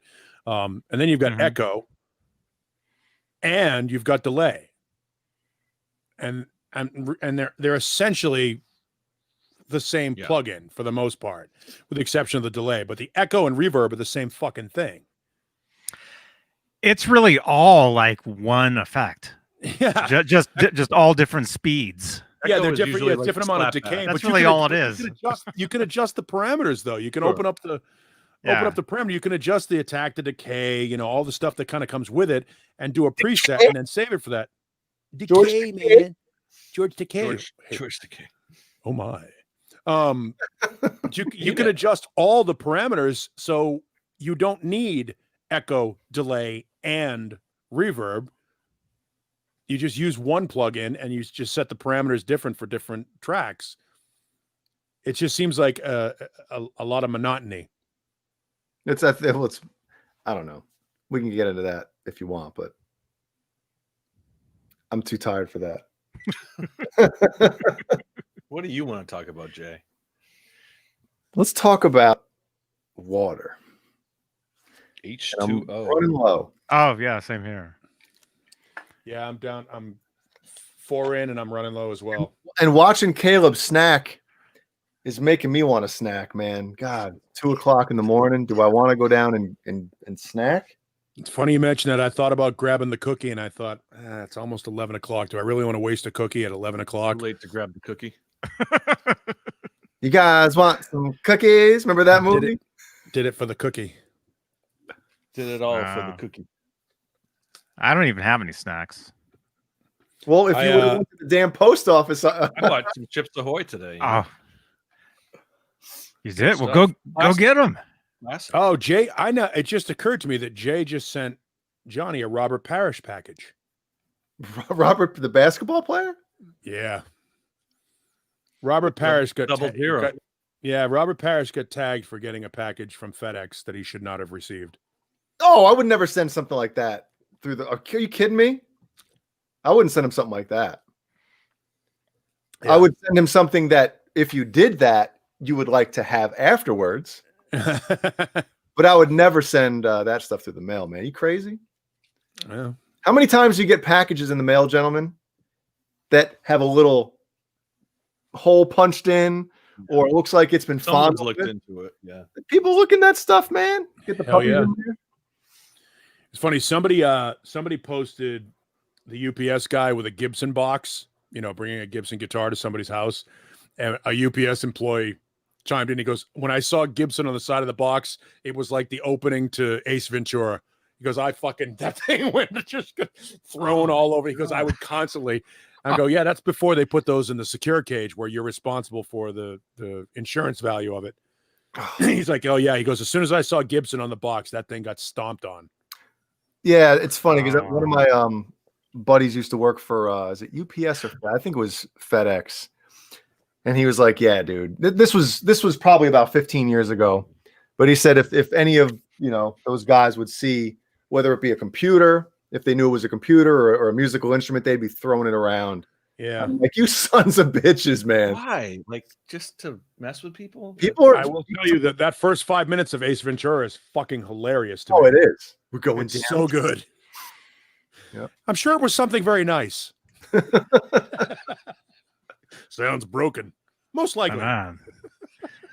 And Dane, that reminds me, man. Yeah, I was telling Jay, I was telling you about this the other day. There's a service that live streamers, that gamers. I didn't mean to show that.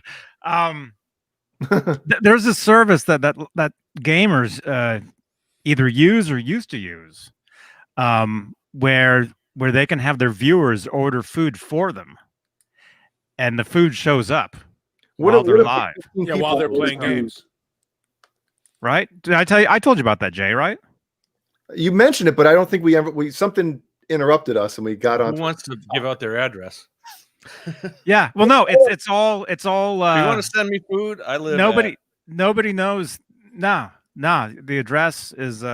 It's probably delivering a pizza at 2:57 in the morning. Yeah, you don't have to say it. It'll be on. It's on the program or the app or whatever.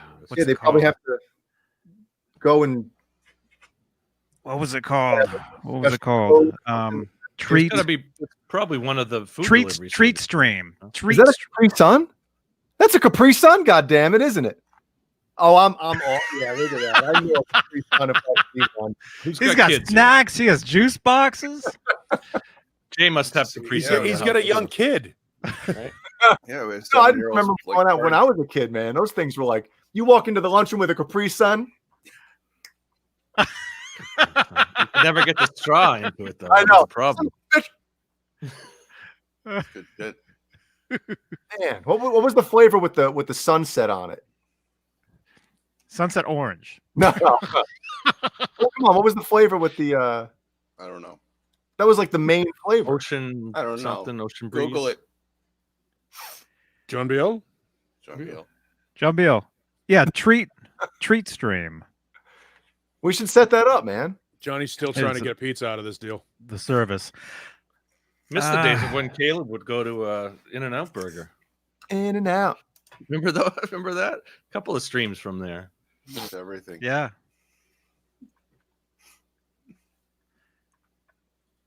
So how do you set it up? What if 100 people order you food? Then you get For the week. 100. Perfect. Get 100 foods. Wow. If you guys want, I'm not going to do it. I can't do it because where I live way out in the middle of nowhere, then nobody's going to get up here.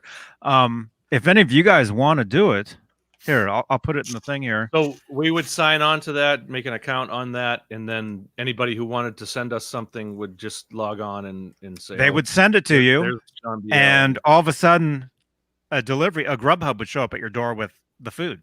Wow. I have a nice late night dinner for tonight anyway, so I'm all good. And that equals.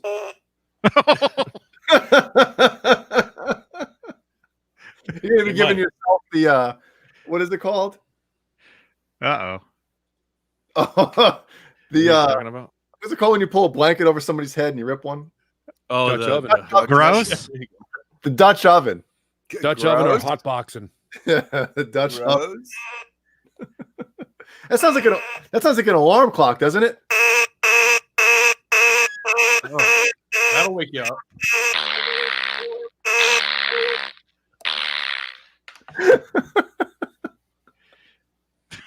Somebody has the giggles.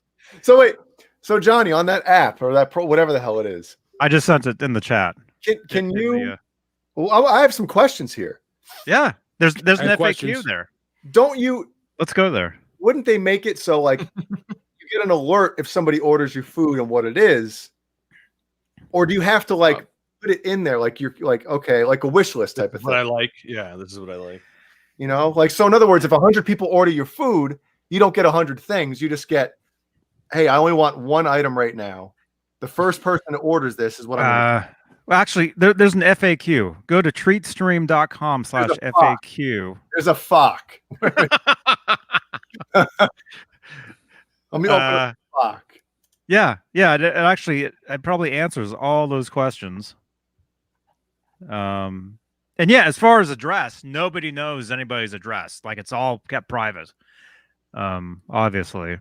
So if they still do this, the thing is, I don't know if they're actually doing this these days because I think I went to their Twitter and the last tweet was from like 2 years ago. But I know somebody who streams and they were saying they used to do this. And It makes sense. I'm sure. Yeah, there's something out there for that. You know. let's see. What can they send me? That's what I'm just opening that up too. That's completely up to you. You get to customize your own menu of your available local services and restaurants. See, they choose. They get to pick what they order for you. So I'm assuming you go in there and you say, I want a double cheeseburger meal with a large Coke and fries from McDonald's. Sounds real good. The first person that goes in there and orders it is what you're going to get. You're not going to get 50 of them. So is it like a wish list? That's what I would. Is it a wish list of But I mean, I'm sure 5 people could go in there and each person could send, their own. But not if Or- not if you have a thing that you actually have to. You're right. It should be like Jay's saying that would be the way to do it, Yeah. efficiently and without everybody doing it at the same time. You know what, dude? We'll try it. We'll try it Friday. Yesterday? You guys try it Friday, and I'll be happy to try it Saturday. Try it yesterday. It's like you go first. Well, set it up now. Somebody set it up now and see if it works. What's the hours of where is it? I'm sure someone in the chat will. I'm sure it's 24. It's 24 hours. I mean, it's as long as there's Yeah. a restaurant near you, like a Taco Bell, that's 24 hours. Hours of treat support will run 11 a.m. to 1 a.m. Eastern every day. Eastern. Oh, No support as far as their tech, support. their Oh. tech support. No, I Okay. think it'd be 24 hours. You're right. yeah, because a lot of the fast food places will stay. Wendy's, I think, stays open around here. Maybe even McDonald's. I don't know. Oh, it says, how do I know viewers won't order aggressive? What? What's the word? Aggressively. Exaggerate? Exaggerate? Excessively. Too much food. You have control over your treats, the cool downs, and whenever they are hidden or visible. So it looks like you can like open up your own shop like anytime and say, hey, you know, I want this. And any viewer that wants to get that for you, they log in, they send it. That's and all. it shows up. Use the bathroom. Who's signing up? Come on, West Coast boys. Yeah, Johnny could go do it, and his wife could yell at him the whole way. No, actually, we already talked about doing this. We already talked about it. And the thing is, yeah, where I live, there's no way anybody's going to get here because I live behind a gate and all this stuff. But well, technically, I could meet somebody somewhere. Come on, Paul. You sign up. Fuck you. You think somebody's going to come to the door with these two dogs? Not a good idea. With food? Well, you could probably give instructions. Just leave it at the front door, and I'm sure they have a thing where it says delivered. You know. Mm-hmm. No, I would, and I don't want to. And it's 11 o'clock my time. I'm not letting that happen. My neighborhood, no thanks. I should try it. Yeah. Although now you guys have me really, really hungry, and I'm like, although I do have, not kidding, I have 2 boxes in my freezer of Tina's Red Hot Beef Burritos, the big ones, the big. Hell yeah! When you open the package of a burrito, it just goes. That sounds so good. They're great. They're so good. Minute and a half, flip it. Minute and a half, 3 minutes, you got yourself a big fucking burrito. It's great. And then in 10 minutes, you got yourself. They're actually not. Believe it or not, the Tina's Red Hot Beef Burrito is not as painful coming out as it is going in. Sweet. Man, They're Wow. good. I and the only place around here that has them is Safeway. Safeway is 24 hours. So I just feel weird. My I Safeway. don't know if I'd want to open up a new account for something to have nobody send me food through it. You know, We It got would 80. make sense. It would make get- sense for Chinese food. We got 80 people watching. Somebody will send something to one of us. You know. I would do it if I didn't live like way out in the middle of nowhere. I would try it. I don't want anybody knowing where I live. Me what, neither. the delivery guy. I don't want anybody knowing where I live. Yeah, see, we're all too paranoid to do it. Hey, people in the chat, one of you guys sign up for it, and another guy send another guy in the chat something. And Yeah, send it to Dane. Send it to Else- Dane Zimmerman. Send it to his shop. Oh! Dane will go down to his shop. Dane, What I have to wait. Dang. somebody call Dane. Call him right there from the shop. Why Call don't him you right call there. Dane? What is that, John? That is a piece of steak bomb pie. Ew. What is that? Pie. What's steak bomb pie? What is that? Paul, tell Looks him what like a steak quiche. bomb is. Oh, steak bomb is great. I mean, it's got everything in it. It's fucking that thing is peppers and onions. It's actual pie or food? Yeah, they basically make it like a Chicago pizza. Yeah, It's basically a cheese. It's like a good cheese going a down. pepper cheese onion steak between some. You did that right when he was standing up. Did you see that? Yeah, it's good.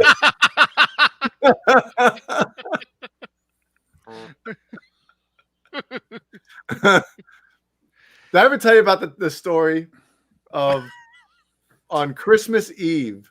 Let me tell you a story. Back in probably about 2000, my family, along with Jeannie's family, met up at church where I used to live in New Windsor, New York. Well, my brother and I came up with the brilliant idea of putting a fart machine in a box of books behind the piano.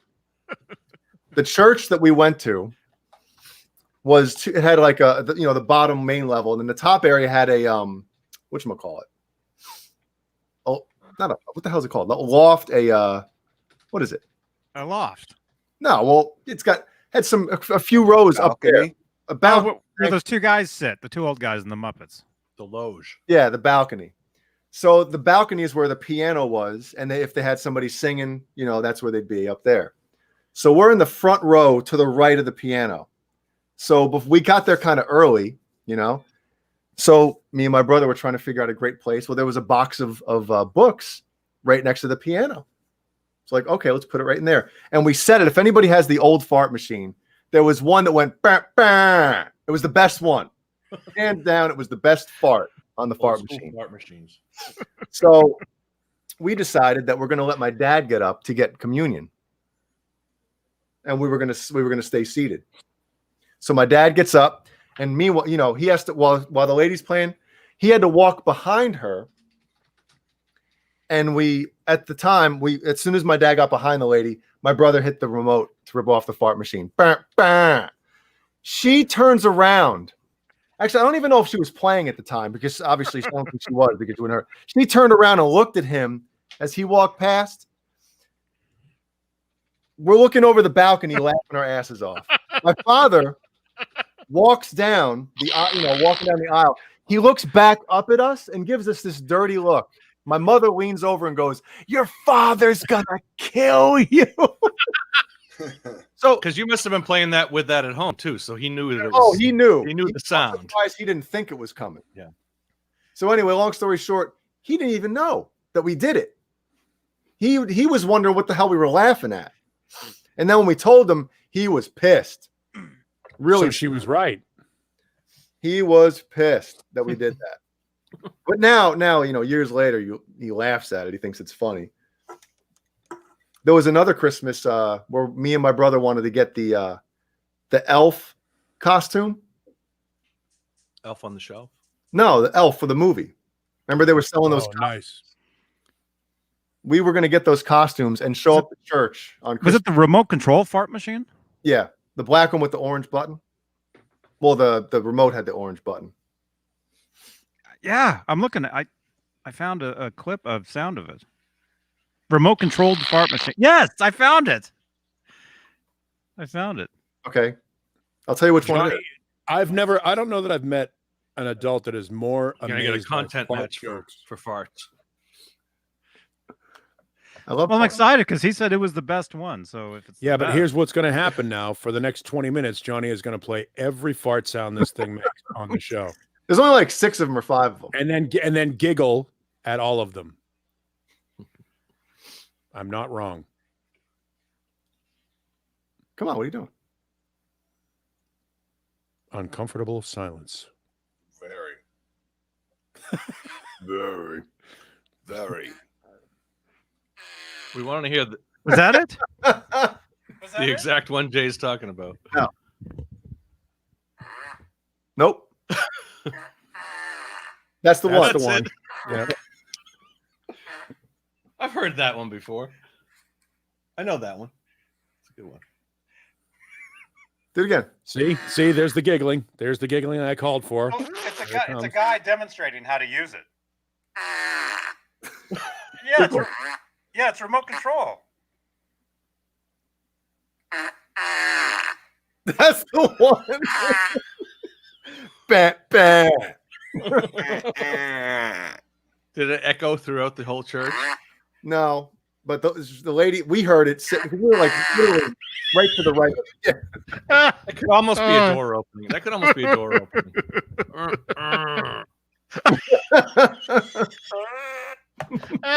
There it is. There's the laughing, the rocking back and forth. Oh. You know, I would never guess Johnny to find farts as funny as he does, and I love It it. does. I It's do. amazing. Farts are like snowflakes; they're all different. Everyone, And a lot of them are wet. Ew.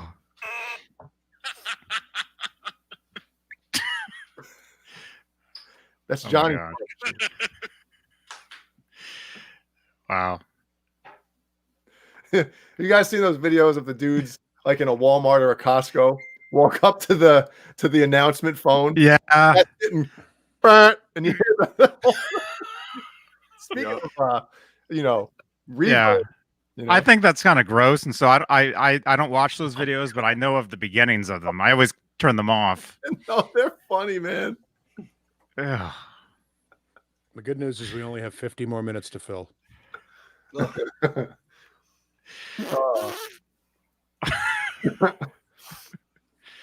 So it's okay. What?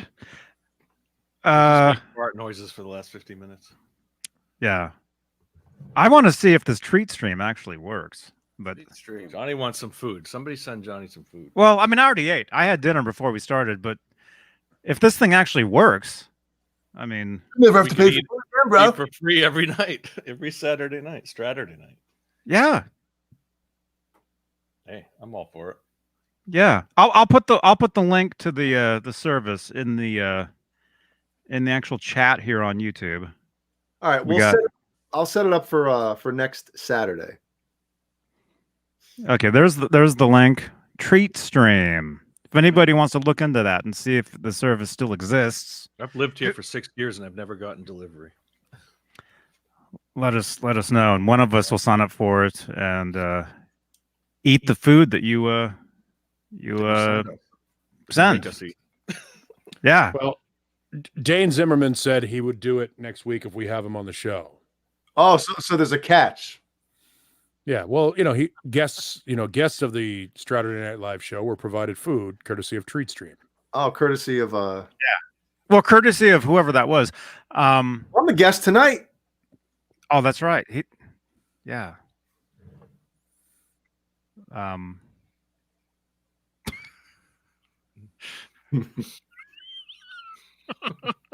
don't know what that means. So it looks like John Biel has already microwaved that pizza and he's already No, I'm eating cookies. laying into it.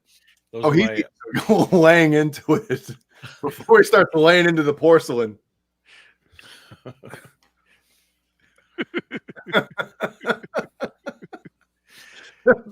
Wallpaper's coming off the wall in the bathroom. The fan's bogging down. clouds of it coming up, permeating through the. You hear the pipes groaning like an old house settling. The door handle is hot to the touch, like in Home Alone. Tidy Bowl man kicks the lid off the top of the toilet and says, "Get the fuck off that seat." Wait, where's that picture? Where's that sound effect? You know what's the worst is when you touch a door when you go to touch a doorknob somewhere and it's wet. Oh, Oh, Or if you sit on a toilet seat and it's wet. oh, That's horrible. yeah, warm toilet seats to work, man. Hey, buddy, you want to kill a Somebody delivery guy? Shit. A warm toilet seat. You want to kill a delivery guy later? What? Your wife, Okay. like, just shut up. No, she wants to use the that's a toaster. Oh. All these years, people have wondered what that thing is. That's a it's an It's ant. an it's a toaster oven. Yeah. It's a rocket ship. How many watts is that toaster? Yeah. Oh, man.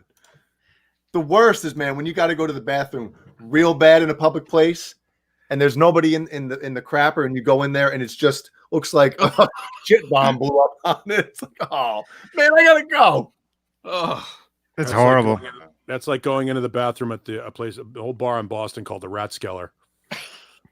You walk into that place, it just looks like a murder scene.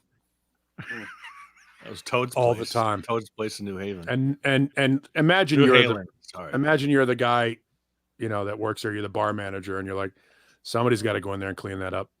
Oh, or even the club that I worked at, for crying out loud. The first couple of years I was there, I was on security, and it was like everybody had to do the crap jobs. Somebody puked in the audience, you had to go clean it up. I will tell you the best place to go take a shit publicly, home. PetSmart. Oh, really? Yes, because it already smells like dog shit and piss in there. Like there's already the aroma of it. So you can go in there and completely drop a deuce and then walk out of the bathroom with your head held high because it's, could have been a dog. Who gives I a didn't shit? In there. No. Wouldn't me. Because they put the bathroom right. PetSmart nearby. They usually put the PetSmart. They I'd be usually looking for McDonald's every time I had to take not too far away from like the puppy playground. You know what I mean? Like if you go to the back of the PetSmart, there's the little encased puppy playground, and then the bathrooms are like right around the corner from there. So you just go and you shit there, and then you walk out. You're like, "Wasn't me." You gotta make an ad for that. Come to PetSmart. You can PetSmart. Yeah. No. See, what I do is all the places we're all hit up to use the rooms. I'll look at the any bathroom you walk into in a public place. There'll be a what do you call it? A list right next to the door of the last time it was cleaned. Yeah, the cleaning list. Yeah. And so you start to learn the schedule of when those bathrooms get cleaned. Johnny's on his phone. And so I'll show up, As a reminder. There's an app for that like I'll know, I can hit up this Target after 3:00 because I know the toilets are cleaned. That's a good app. If there isn't one yet, that's Johnny could make $1 million on that one. Bowl watch. Shit. Costanza. I'm serious. I think there's a market for that.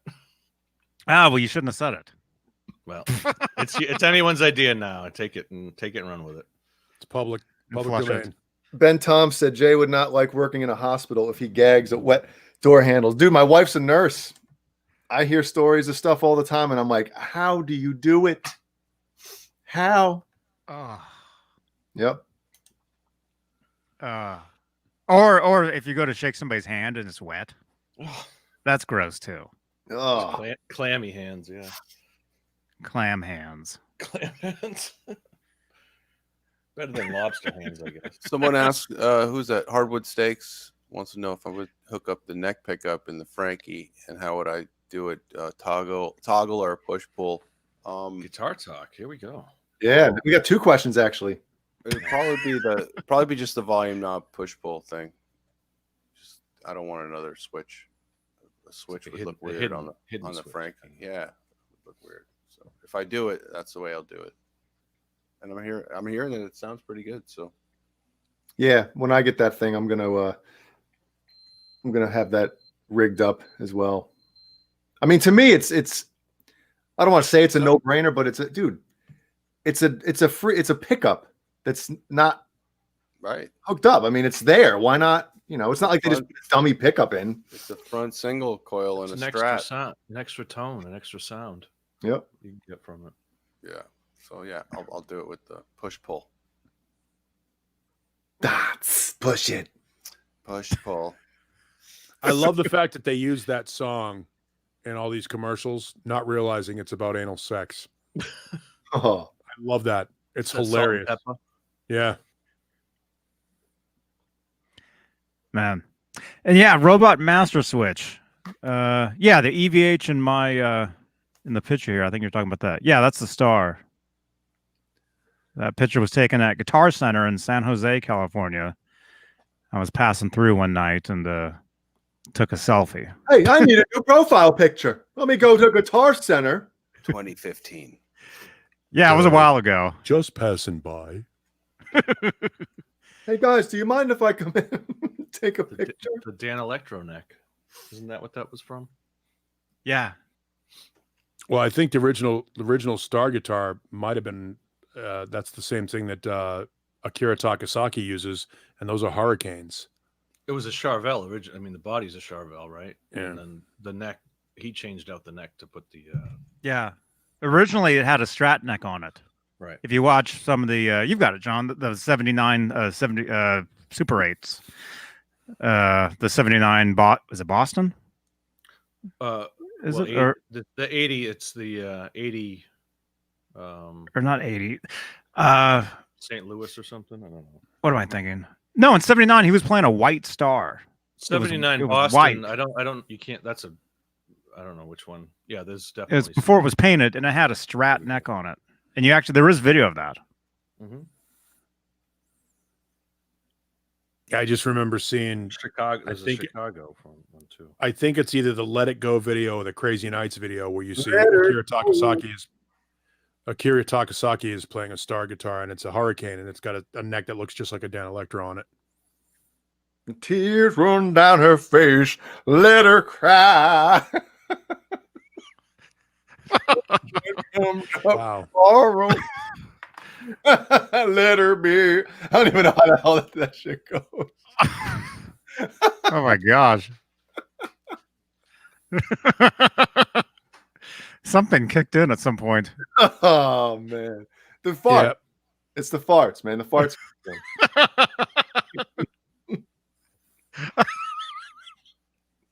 that gas, that methane gas, gets to your head. Someone's got a case of the winds. Oh man. Here, I'll get a still of that. Still of the night. Here it is. I'll be here all night. Buddy. Actually, I won't. I gotta go soon. I gotta go too, by the way. Yeah. Not gonna make it. Bah. See ya. That's it. Yeah. You're ghosting. you're all right. Speaking of gas, you're out of it, huh? I have to get up early this time. So Good night, Caleb. Anything good for any good reason, or is it like, oh, I gotta? no, it's not for anything good. Won't be sharing. Here's the guitar I was talking about. I want to see Hey, I'm leaving, everybody. Here's the guitar I was talking about. there's the guitar. Yeah. Yeah, I remember that one. Akira. It was, again, one of the more underrated guitar players in the sport. For sure. Can I just play the? Can I just show the video, Johnny, or that you'll get flagged if I just show some of the video? We'll get flagged. Flagged. I mean, I'm sure we're flagged anyway, but We were flagged that- when Jay Play a couple played the two seconds. chords. yeah. Oh, Correct. Oh, so corrected. he shows it anyway. Well, I said I'll play. Yeah. Flagged. Well, let's see if you get Flagged. flagged. He's that It's a good test. It's just a test. We'll see. It's a test. It's a flag test. flag. And we're flagged. Raise my flag. Let's see who salutes. Oh no! You're running out of Oh, I'm battery. gonna get Yeah, flagged. my for that, battery's too. going out. Dude, mine is too. Listen to that. It's starting to sound like Caleb's. Yeah. Is your battery actually? I don't think a digital sample isn't gonna. The tone of a digital sample isn't gonna go Wait. down if the battery's dying. Listen to Caleb's. Maybe it will. The tone Jay, isn't going down. was yours always like that? No, Mine just started just now. mine started. Yeah.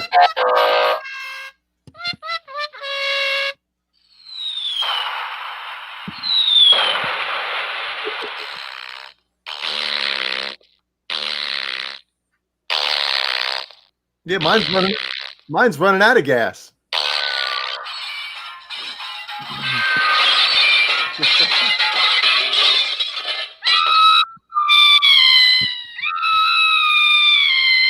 That's not the same.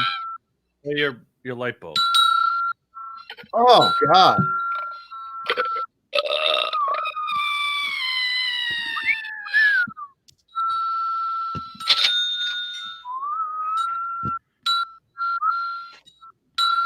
Mom, I feel that right here.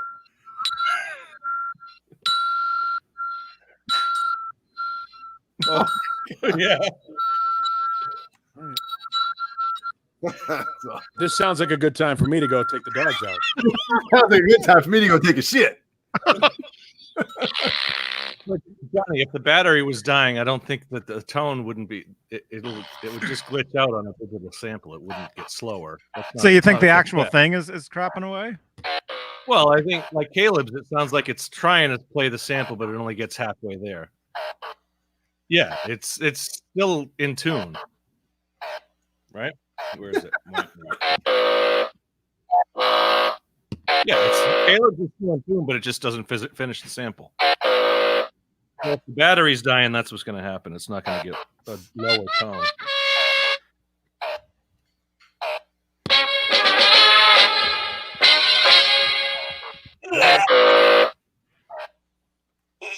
Why are all the viewers leaving? It's just not enough of this.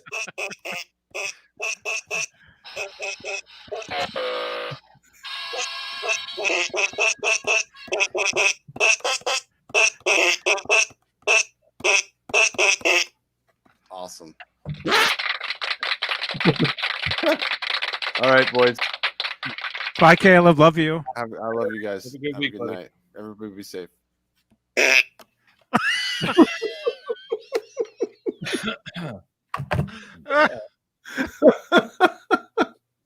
That's the ejector seat. Angelo, you're not kidding, man. That group is nuts. Pull it up. Let's see what's going on right There's there. a lot right of now. loyal people in there. A lot and, of fanatics too. Yeah. We're trying to figure it out, man, because we're planning on doing an exclusive show within there and talking Van Halen, all the good stuff. Yeah, we just got to do it. But we got to do it early. I mean, I'm thinking maybe like a Sunday. I don't know. Well, who wants to do it? Any of you guys want to do one? What are you talking about? Doing just an extra show? Do a Van Halen show within the Van Halen group on Facebook. Happy to participate in some capacity. What time is good? Because I'm thinking it'd have to be like a totally different time than the normal times. You used Like- to do you used to do the Monday show, or well, you get Tuesday now, so I don't know. You're gonna be Yeah. the one running it. So it's up to you. Yeah.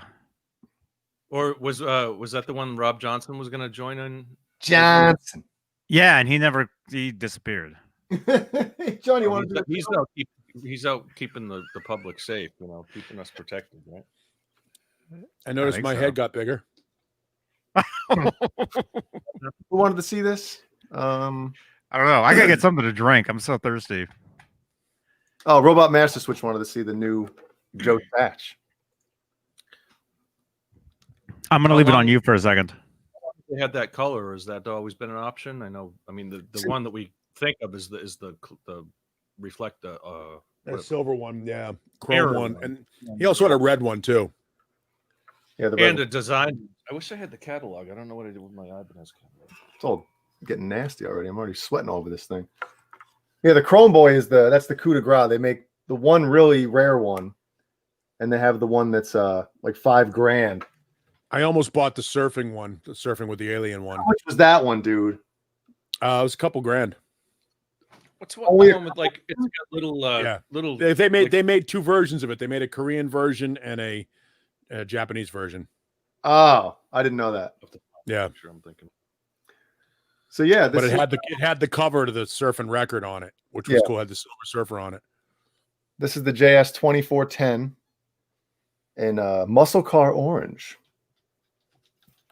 And unlike what I usually prefer, it's not a super thin neck and it's not a flat radius on the fretboard. It's a 9.8-inch radius, and I'm used to the 17-inch Ibanez, usual radius. So I was kind of skeptical about getting one of these because I've never played a Satch guitar before. So I've been listening to him a lot and watching a lot of his live videos. And all of a sudden, as you guys know, you just as a guitarist, sometimes you get an itch. And you're like, Hey, you get locked in. I did that. I went through a Steve Vai phase where I ended up buying a bunch of gems And then I get it. You get into a certain guitar and you want to have that Les Paul, or you get into the whole reason why I still own an SG is because of Angus. That, by the way, Jay, I just looked up the Silver Surfer 20th anniversary JS20 will run you used on Reverb about $4,900. Wow. That's a lot of money. That's the Korean one? No, that's the Japanese one. That's not as bad as I thought, though. Yeah. So anyway, this is a yeah, there it is. That's how Small guitar. Those are all the minis. Yeah, he's got his whole line of minis too. This is a big fat Babinga stripe, isn't it? Look at that thing.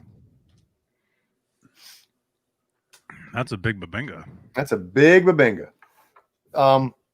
So it's a alder body, which I don't have any alder body guitars. Ibanez, the majority of them are basswood. This is an alder. Rosewood fretboard, obviously. Satch track in the neck. Here's the clear one. Mojo in the bridge. Edge tremolo, original edge. Treble bleed, if that's what they call it. You roll off, high pass filter, pretty much. And coil tap. 3-way. Share that. And it really, I think maybe the reason why actually, like I was talking about before with the whole neck, like I've never really, Ibanez, I've played all the flat, thin stuff. Maybe the reason why this feels so good is because, I'm used to the 7 strings, and obviously they're going to be wider, so maybe this helps compensate with a fatter neck. It doesn't feel like a little toy, So maybe that's why but it feels, I'm telling you, man, as soon as I grabbed the neck, I was like, oh no, what have I done? I like it. Hey, look, we show the profile of the neck again, like the length. Like this way? Yeah. It reminds I want to see how wide the fretboard is. Yeah, it reminds me. It's a little wider. It reminds me of the Gem 7 that I have, the textured one. They call it the 7V with the that's got the dip. Do the dip. The skunk stripe goes all the way up through the headstock. Yeah, that's cool. It's an entire. Oh, cool. They don't do the. Look at that. What do they used to call it? The scarf joint or something? Yeah, like volute. Scarf joint or the volute. Looks like it does have a volute though, right, Jay? Yeah, it does. So I'll show you what I'm talking about with. Is it the scarf joint? So here you'll see the headstock and the neck. It's a three piece neck, but it's all one. They don't cut it. One thing. You know what I've always wondered? I've always wondered, does a flute have a volute? Jesus. Some flutes may have volutes. So you see that? Yeah, scarf joint's like a dovetail joint, same thing. Yeah, so that's the the pieces of maple. But these didn't have the volute either. This is a 91.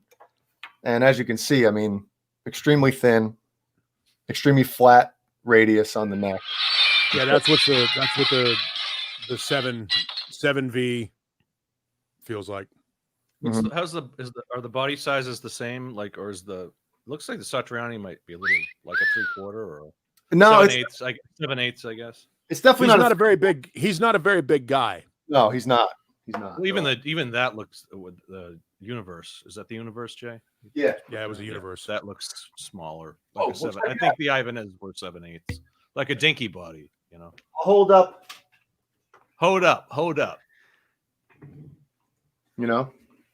So it's trying to get the bottoms of the guitars to touch the bottom of the screen, so you can kind of. It's funny though because the Satriani looks like the old Maxus. I wonder if they start with the same body, like if the Ibanez factory and they just round it the hell off, like sand it. It must be a CNC thing. Yeah, that's thinner too. At the middle obviously is the same size, but you can make a Satriani from except for the monkey grip, you could probably sand it down enough. I mean, I prefer the look of just the normal RG body style. I do. Just the super strat type of look. I prefer. Yeah, you got to stick with Ibanez. Just stick with Ibanez. The next few guitars you get, don't even stray, dude. The EVH. Well, we'll see how the EVH goes. I may have to get another Satch guitar. The way this thing is, man, I can't believe I like it as much as I. And we were talking on last night's show about, the Dane whole. has one of the cheap Korean ones. If you want this, the JS was it JS 200 or whatever is the red one. No, I wouldn't. I need the 24 fret ones. I'm not a 22 fret guy unless that's the only thing that they'll make. But when he started to make the 24 fret, I was like, ooh.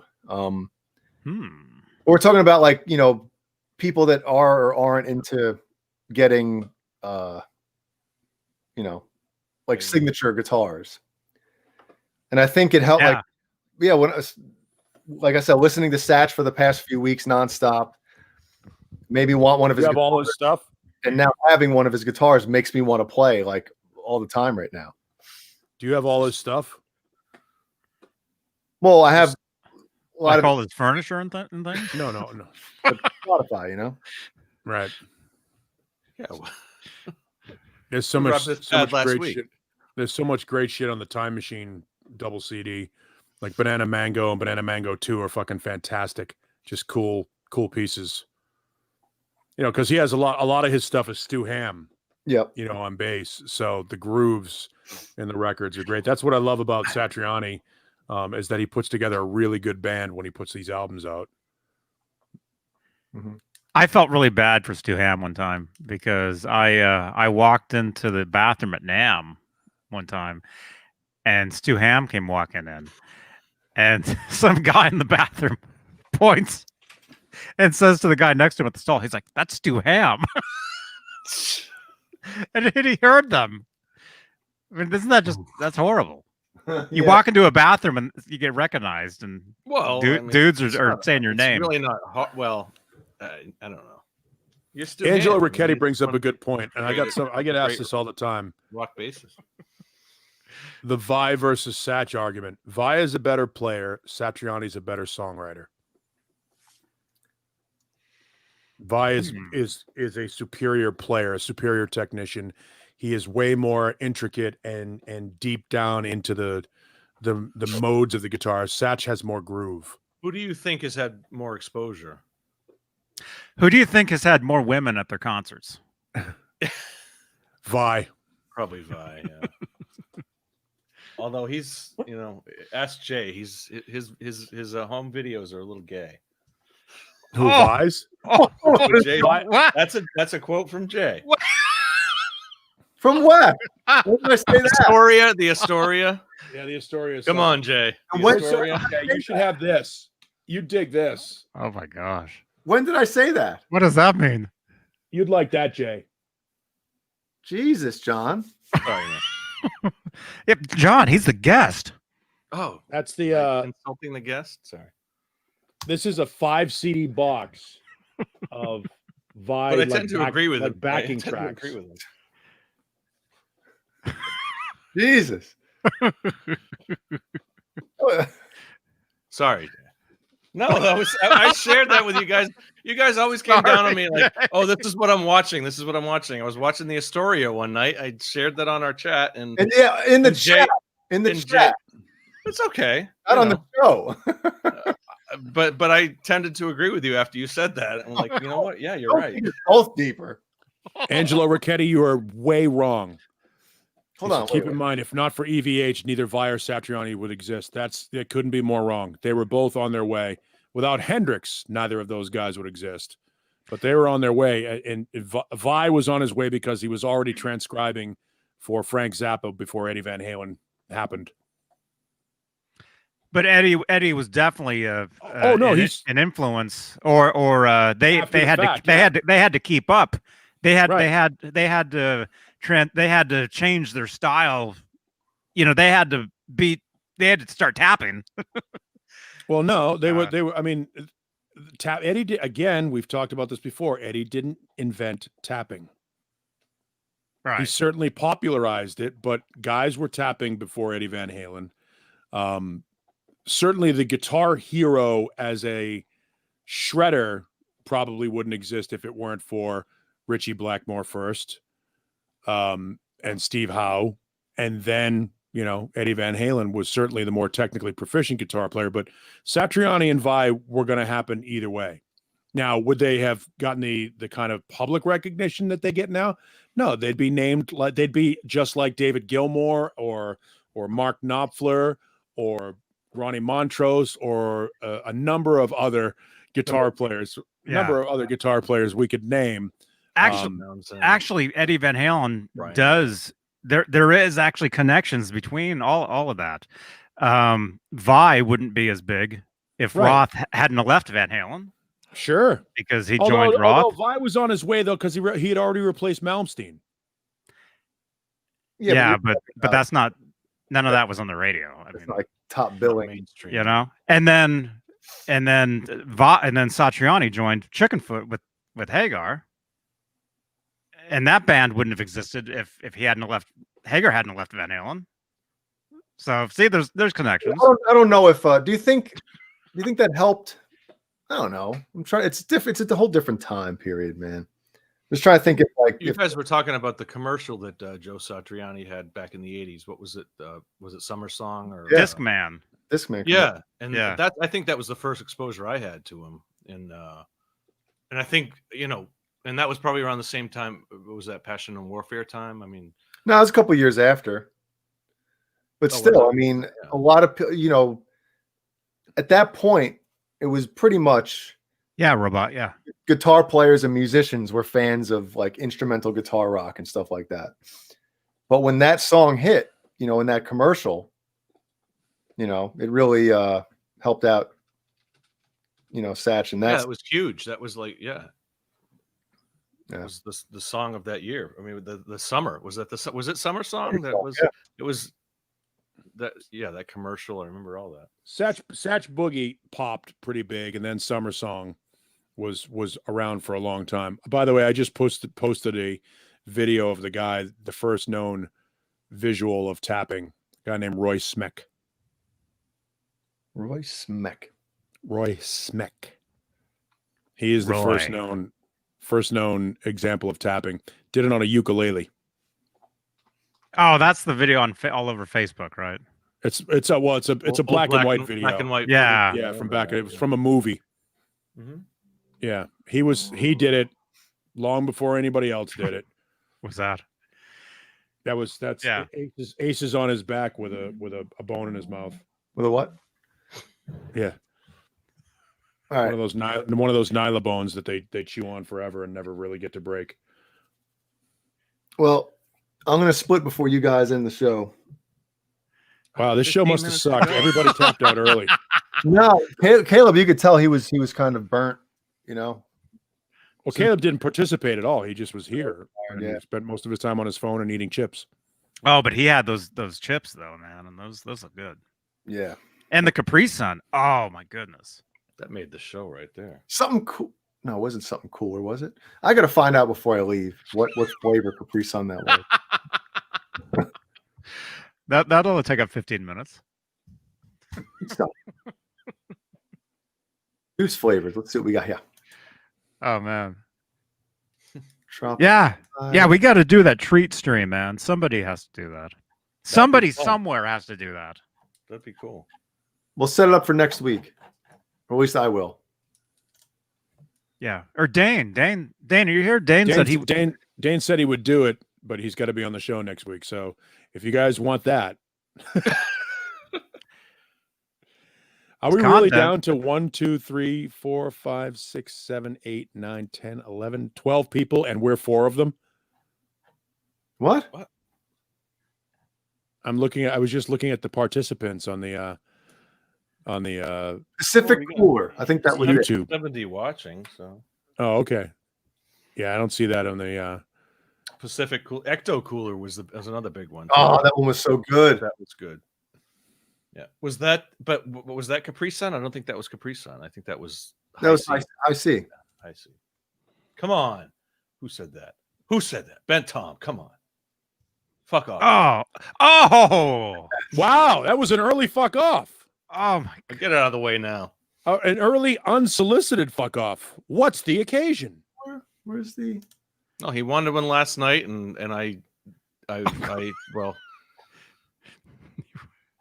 said no, And No, you didn't just say no. You hid the comment. Jay made sure that I saw the comment and that I addressed the comment.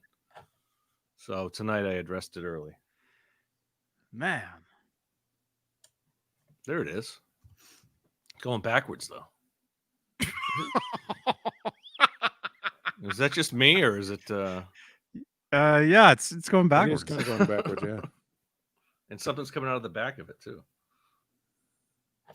What is that? Is it dropping? It is things? weird. I don't know. I wouldn't buy food from them. Yeah, I'm a little concerned. Their boxes are open, like Yeah, it looks like Chinese food though. Oh,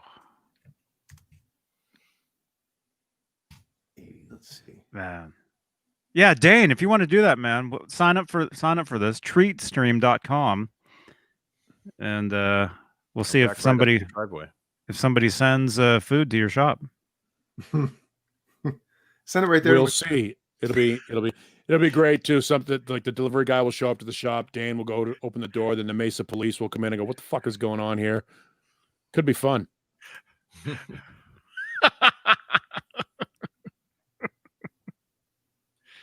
There's nobody driving that thing either. It's going. Looks like it's going backwards. It is going backwards. Oh, they forgot something. I wonder what the song is playing in the truck. Salt and pepper. Wheels on the bus go round. Yes, could be. All right, I'm gonna Wow, split. 15 more minutes. Nope, I'm out of here. Oh, there's more to the website. What? Oh, you click on that. It goes to perks. Not just a gift. Treats that you receive are technically gifts, so you don't need to report them on your income taxes. Oh, isn't that good. great? Better by the minute. With all the money we're making on this show. Give a more personal donation experience to your supporters. More fuel to help you keep going. No need to worry about chargebacks. Just enjoy the food. Yeah, Dane It says- Zimmerman wants me to meet him at his shop next Saturday night and bring Ace. Yeah, I want my dog shot by the Mesa police. That's gonna be good. Oh my god. Oh. It says Furry lives matter. copyright 2020. So hey, the website's up to date. Yeah, next week, you guys, you'll Here, buddy. have the ability to send one of us food, and we Which will one eat it. will it be? Is anybody going to do it? I'm sure somebody will do it. Yeah. Oh, you mean one of us? No, I'm not sending you food. I Oh, already got some Someone here. in the chat would do it, sure. We get generous people in the chat. we could send each other food. That's a good idea too. Yeah. We could send each other really shitty food, and you have to eat it on the air, like vegan shit. Yeah, we get to choose everybody else's food. We'll It's have to set delivery- up our requests during the week and we'll Delivery food figure out what- kamikaze is what it is. Oh, God. You got to eat whatever we send you. Uh-oh. See, now it's getting fun.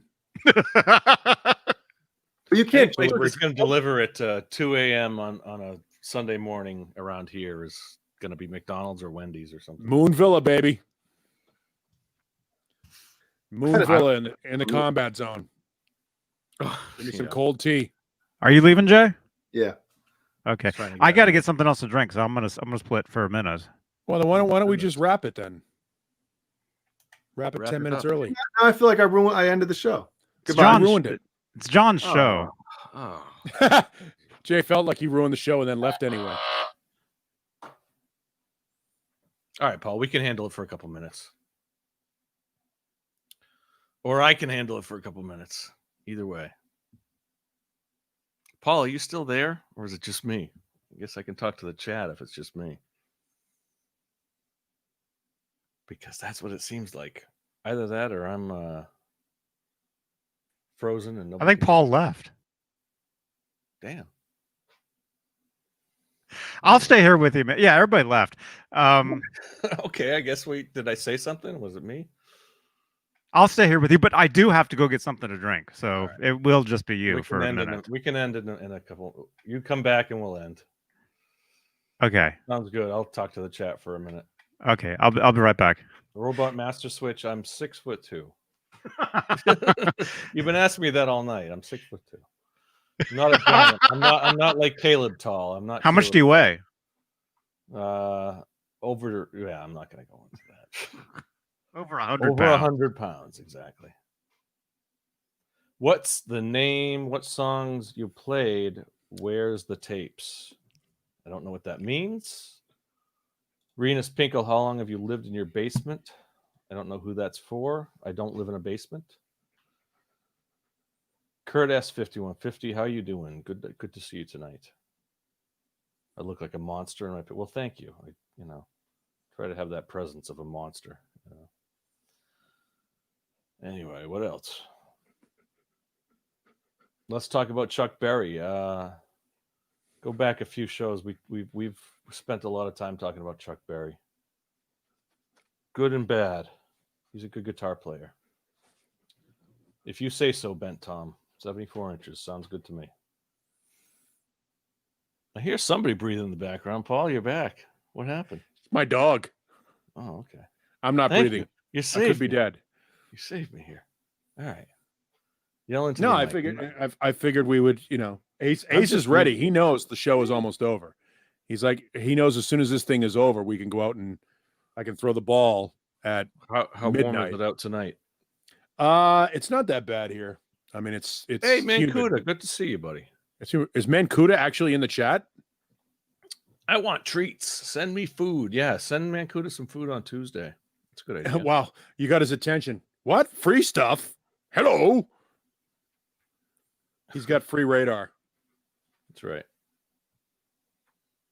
I lurk usually. Yeah, I know you're lurking. Probably there's a few lurkers who Dave is probably lurking out there Somewhere. We didn't see the captain all night. No, and I wonder how that. Well, he's out working somewhere, so Or etc. etc. My stomach started alerting me. Yeah. No, it makes sense. John, you got to listen when you get the hungries. Who's going to listen? I got to listen? No, Mancuda. You said his stomach was. Oh. Brian Spalding, I liked what I heard. I haven't listened to the entire album. I listened to the first couple songs. It's good stuff. I know you've shared that with a few of us, and keep working on it. Good stuff, man. Your thoughts on John Fogerty and his raw deal with CCR? Actually, they're back together. They're working not together, but they've Wasn't worked it his out. brother? Wasn't it like him and his brother were the two that? He didn't get the raw deal. He owns everything. That the guy, Right. Tom, and the rest of the guys at CCR got fucked. But they've actually buried the hatchet on that, and that was a good 30-year or 25-year. It was a brutal feud, but they've worked it out, and now they're going to actually they're not going to reunite.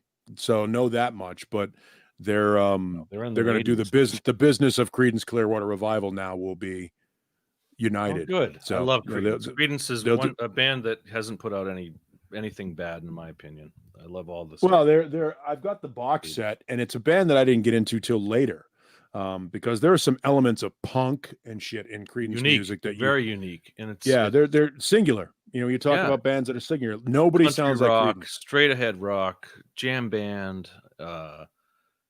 Like you were saying, funk. Nobody sounds like Creedence Clearwater Revival, which is when you're a band like that and you can make a singular mark on the game, then that makes you like nobody sounds like the Police. The Police have their own thing.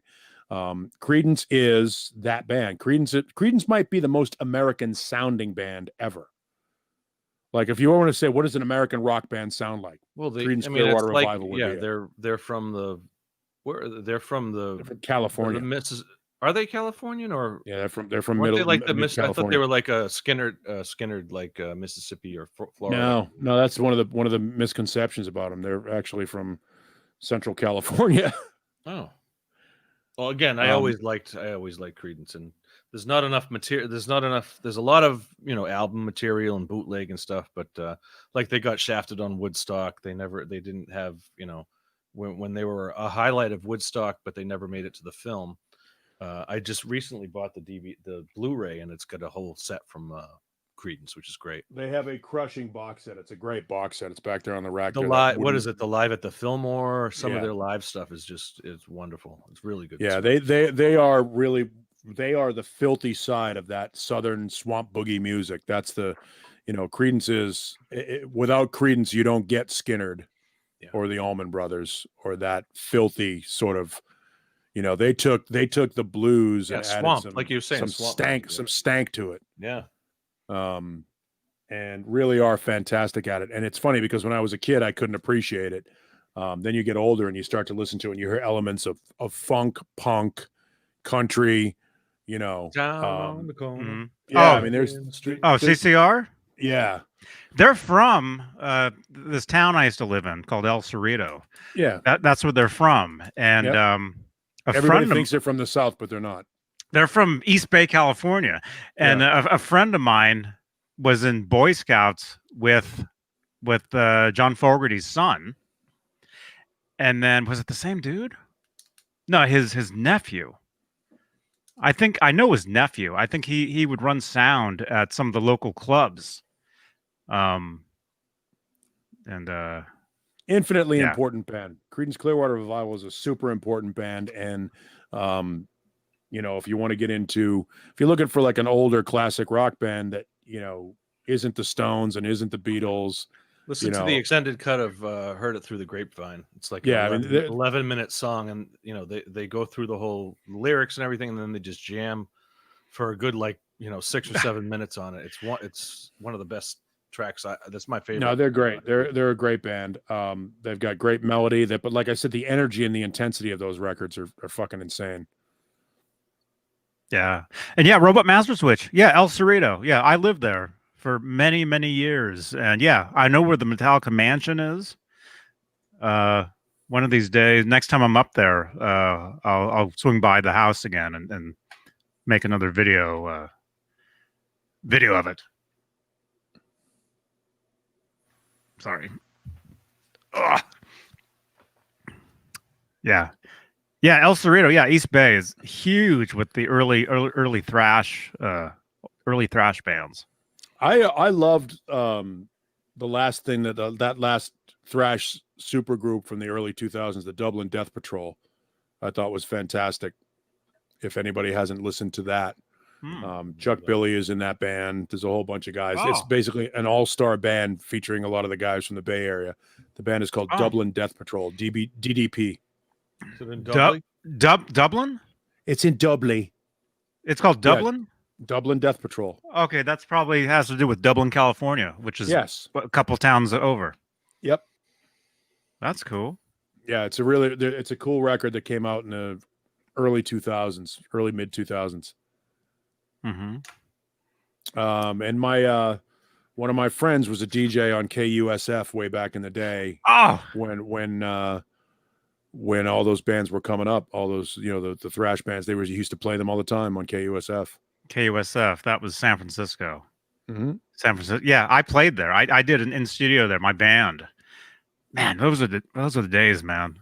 Doing band live shows at the local college radio at midnight. We did ours at Brandeis University on like a Thursday night at midnight. And you're on the radio and like one guy's listening. Yeah, but you get tape of it, and it's like it's your first radio interview. You're yeah. Oh, I still have all mine. I did several. Yeah. I did many of those. Yeah. Man, that was fun. Yeah, it sucks that there is there's a young band that has the real spirit of the old thrash metal. They're called Warbringer. They've been around for a while now, but Warbringer is, if you like that old Metallica, Bay Area thrash sound, they're kids. They're relatively young kids, but Warbringer is a band you should turn yourself onto because it's some old school. It's got to have real old school thrash feel to it. Not to be confused with another band that rips off Pantera called Throwdown. But that Warbringer band is really good.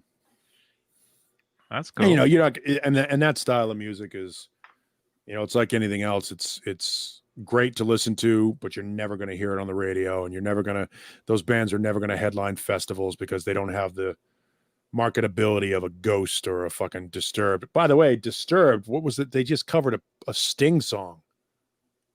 Really? They've done a Yeah, couple covers, haven't they? A Sting solo song? Yeah, If I Ever Lose My Oh. Faith in You. Oh, jeez. Great song. I don't want to hear Disturbed do it. Huh. I'd like to hear that. Yeah. They do. I mean, Disturbed doesn't have an original thought left because that's all they do is covers now. Ben And Tom, on what's that note, my favorite least part of interviewing musicians? My favorite part is when you can get them to break down and just be real people. When they get them to open up and just be open about everything and be cool about it, and they stop hiding behind the wall. If you can get a musician, any band, to open up and to be honest during the interview, then you've made an inroad with them. you got to ask them the right questions. Yeah, you got to get them to loosen Find up. something The thing I hate to latch onto, the thing I hate the most is when a band will give you one word answers, or they basically try to create a press conference out of the interview, and they say you can only ask about this, and this, and that happens a lot. We axed David Coverdale 3 times from our show in 3 weeks because the first week he said he would be there at 8:00. And at 8:08, we gave him 10 minutes and we're like, all right, fuck this. So we bumped him. The next week, the guy that was setting up the radio interview said, he's going to be there at 8:00 and you got 8 minutes with him. And if you guys don't get everything in that 8 minutes and talk about just the album and this and this and this, we will cut you off. And at about 8:06, when he didn't call, we were like, fuck you. And the third time they said, hey, you want to talk to Coverdale? And we went, no, we didn't even bother with him because it's disrespectful. One of the things I don't like about musicians is talking to bands is some of them treat the radio interview like it's an imposition when they don't realize that no matter what show, unless they're playing the University of Phoenix Stadium, and even then it doesn't happen. They're playing the Enormo Dome. 10 minutes on our morning radio show in Phoenix, Arizona will put them in front of more people than any venue in the city. And they don't understand that. They don't understand that they can expose their new tour, their new album, their new project, whatever it is, to hundreds of thousands of people in a matter of 10 minutes, as opposed to going and playing whatever club. Like if they're playing a club or a theater that only holds 4,500 people, that's fantastic. You're struggling to put 4,500 people in a theater. You should probably get on the radio in front of hundreds of thousands of people. We have over 1 million people that listen to our radio show every week. Guaranteed to sell some tickets anyway. Yeah. It would behoove a musician to understand that in a city of over 5.5 million people, when you have a 100,000 watt transmitter and you've got anywhere from 750 to 1.2 million people listening to your radio program at any given time, you should probably show up for that. So that's the thing that I don't like. And that's not a blowjob thing. Like we're talking about how big it is. It's just an opportunity for promotion. If you're trying to promote your product, it would behoove you to get onto the biggest. No internet show has that. No offense intended to the show here. The easiest way. Yeah, sorry, John. Yeah, the easiest way to get in touch. Watching. Damn it. The easiest way to get your stuff exposed to the largest audience possible are television and radio. They always have been. They always will be. So yeah, I don't like that. I don't like when musicians or bands or actors or anything like that looks down at the opportunity. And everybody, look, it's very in vogue to shit on radio because we do play the same songs over and over. The reason why we play the same songs over and over, because those are the songs people want to hear. It's like going to a restaurant and trying to order food that they don't have on the menu. Knock it off. So yeah, it's repetitive. It's supposed to be that way. And millions of people listen every week to radio across America. Musicians should understand that it's a very, very important promotional tool for them and to show us the same kind of respect that we show them when they show up on the show. So that's my least favorite part. Mm-hmm. Yeah. Well, I mean, we can't get up that early. Yeah. Well, how important is it to you? How important is it to you to have If I told you in If- 5 minutes, if I told you in 5 minutes, 500,000 people would hear a commercial for your song, you'd show up. I'd be there. Yeah, Yeah. definitely. I mean, I understand all this, and Yeah, so, well, because you've been in the industry, but the problem is some of these musicians, and it's funny because you'll get guys like Alice Cooper get it, guys like Steven Tyler get it. There are certain big stars. Mick Jagger gets it. He may not show up at your studio, but he'll call and he'll be on time. mhm. These guys understand that this is a business, and the opportunity to get to reach hundreds of thousands of people like that instantaneously can't be done anywhere else like it's done on radio locally. It can't be done anywhere else. If you're playing in Phoenix tonight and you want 1 million people to hear the potential that you're playing in Phoenix, you should show up and do your thing. And the record companies need to impress that upon the tour manager or the road manager, who needs to impress that upon the band. And some bands can and some bands won't. But it's always great when you get somebody like an Alice Cooper who doesn't need to do it. The Rolling Stones don't need to do it. They're going to sell out no matter what. Slash doesn't need to do radio. Guns N' Roses is going to sell out, but Slash shows up. He shows up and he's all in. He gets it. He plays along. Dave Grohl doesn't need to do radio. He does it anyway because he understands. Personalities. I mean, Yeah. that's the kind of guys they are. Yeah, Dave Grohl or Slash. I mean, they're absolutely in it 100%, and they just they'll do whatever they can to promote themselves, or not in a bad way. Certainly not. Oh no, it's like, they're in it for the fans. That's what it gets. And it's always great when you get a I won't mention who it is, but a rock and roll Hall of Famer once said to me during an interview, it was a good, the interview was going well, and he referenced something that was going on, and he looked at me and he goes, he's a regular guy like us. Now you've got him. You've got a guy that's in a rock and roll Hall of Fame who's talking to you as a peer, as an equal. When you get them to come off that pedestal and talk to you as an equal, they'll open up and give you some great shit.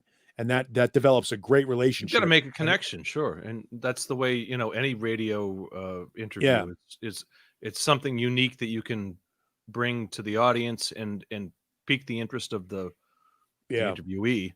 What's great is we'll get a guy like, and obviously a guy who needs radio, but we'll get a guy like Randy Jackson from Zebra, who every time he comes to Phoenix will reach out to us and say, hey, can I come on the show? Absolutely. Come on by, Randy. And when Randy comes in, he knows, he brings his guitar. Mark brings his guitar, my partner, I bring a bass, and we play a song live on the air. Like, that's a cool thing that no other morning show in this market can do. So we give him a chance to come in and play some of his music. We end up accompanying him, and it becomes something that's different. It's not the same. Gary Hoey does that around here. He does that. Yep. Gary Hoey brings the band in the box in. Yep. And it's great. And Gary always comes by when he's in town. Those guys work really hard, and when they bring something to the show, it makes your show better. Yeah, that's great. It's a good question, Ben Tom. Glad you asked it with 1 minute left in the show. Wow, the best part of the program tonight was just now. And we didn't even talk about what we started talking about. I know. It was just the three of us. It's still a The secret. three of us started the show and we never got into it. Well, maybe next week. Next time, while Dane is eating. While he's eating, yeah, we'll get into it. Well, yes. Well, thank you, everyone. Thank you, Johnny and Paul. Yeah, at least we hung in with you. Yes. I mean, We thank like you. your show. Yeah, thank you, John. I mean, if it wasn't for you, it wasn't for me. Yeah, right. We wouldn't be here. Johnny Beane. Thank you to all the channel members here on YouTube. You And guys, thanks to the occasional people from Facebook that stopped in too. It's always nice to get. Then we get through Facebook. Eventually, maybe always cool. we'll have a show for the real Facebook group and thousands of people watching. yes, Hi, buddy. thousands and thousands, Hi, buddy.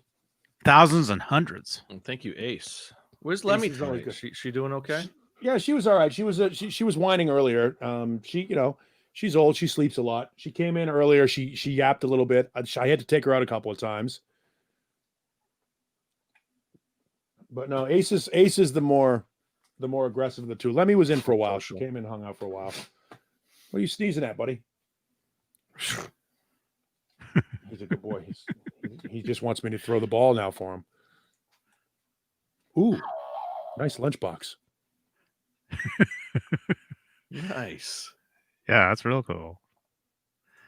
You got the lunchbox. You got the.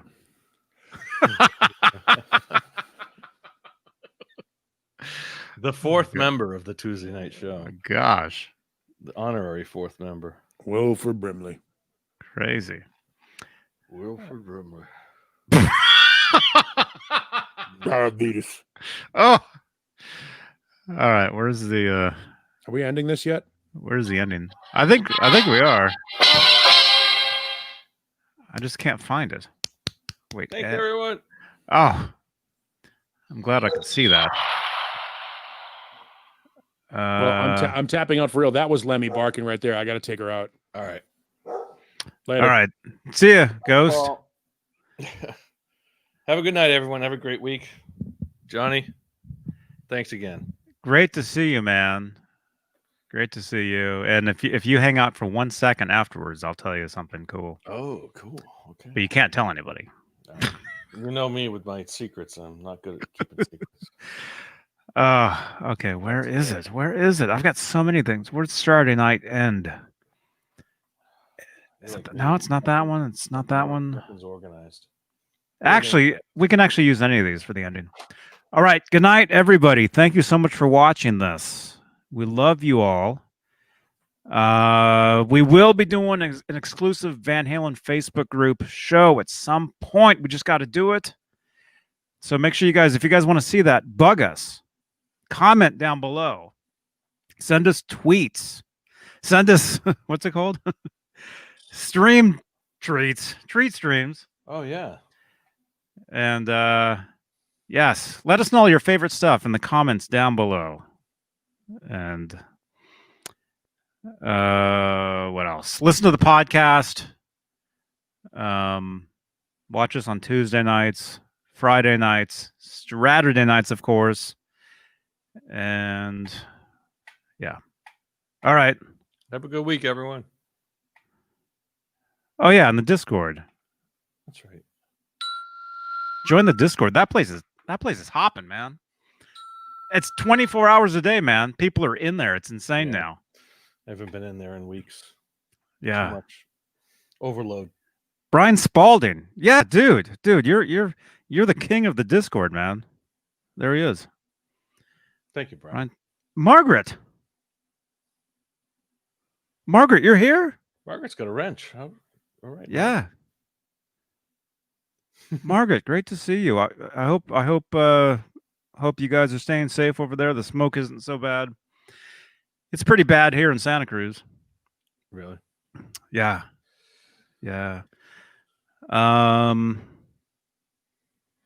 Yeah, Margaret, I was just telling everybody about the Van Halen show in Facebook that we're going to start doing. I think Margaret's going to have something to do with that as Nice. well.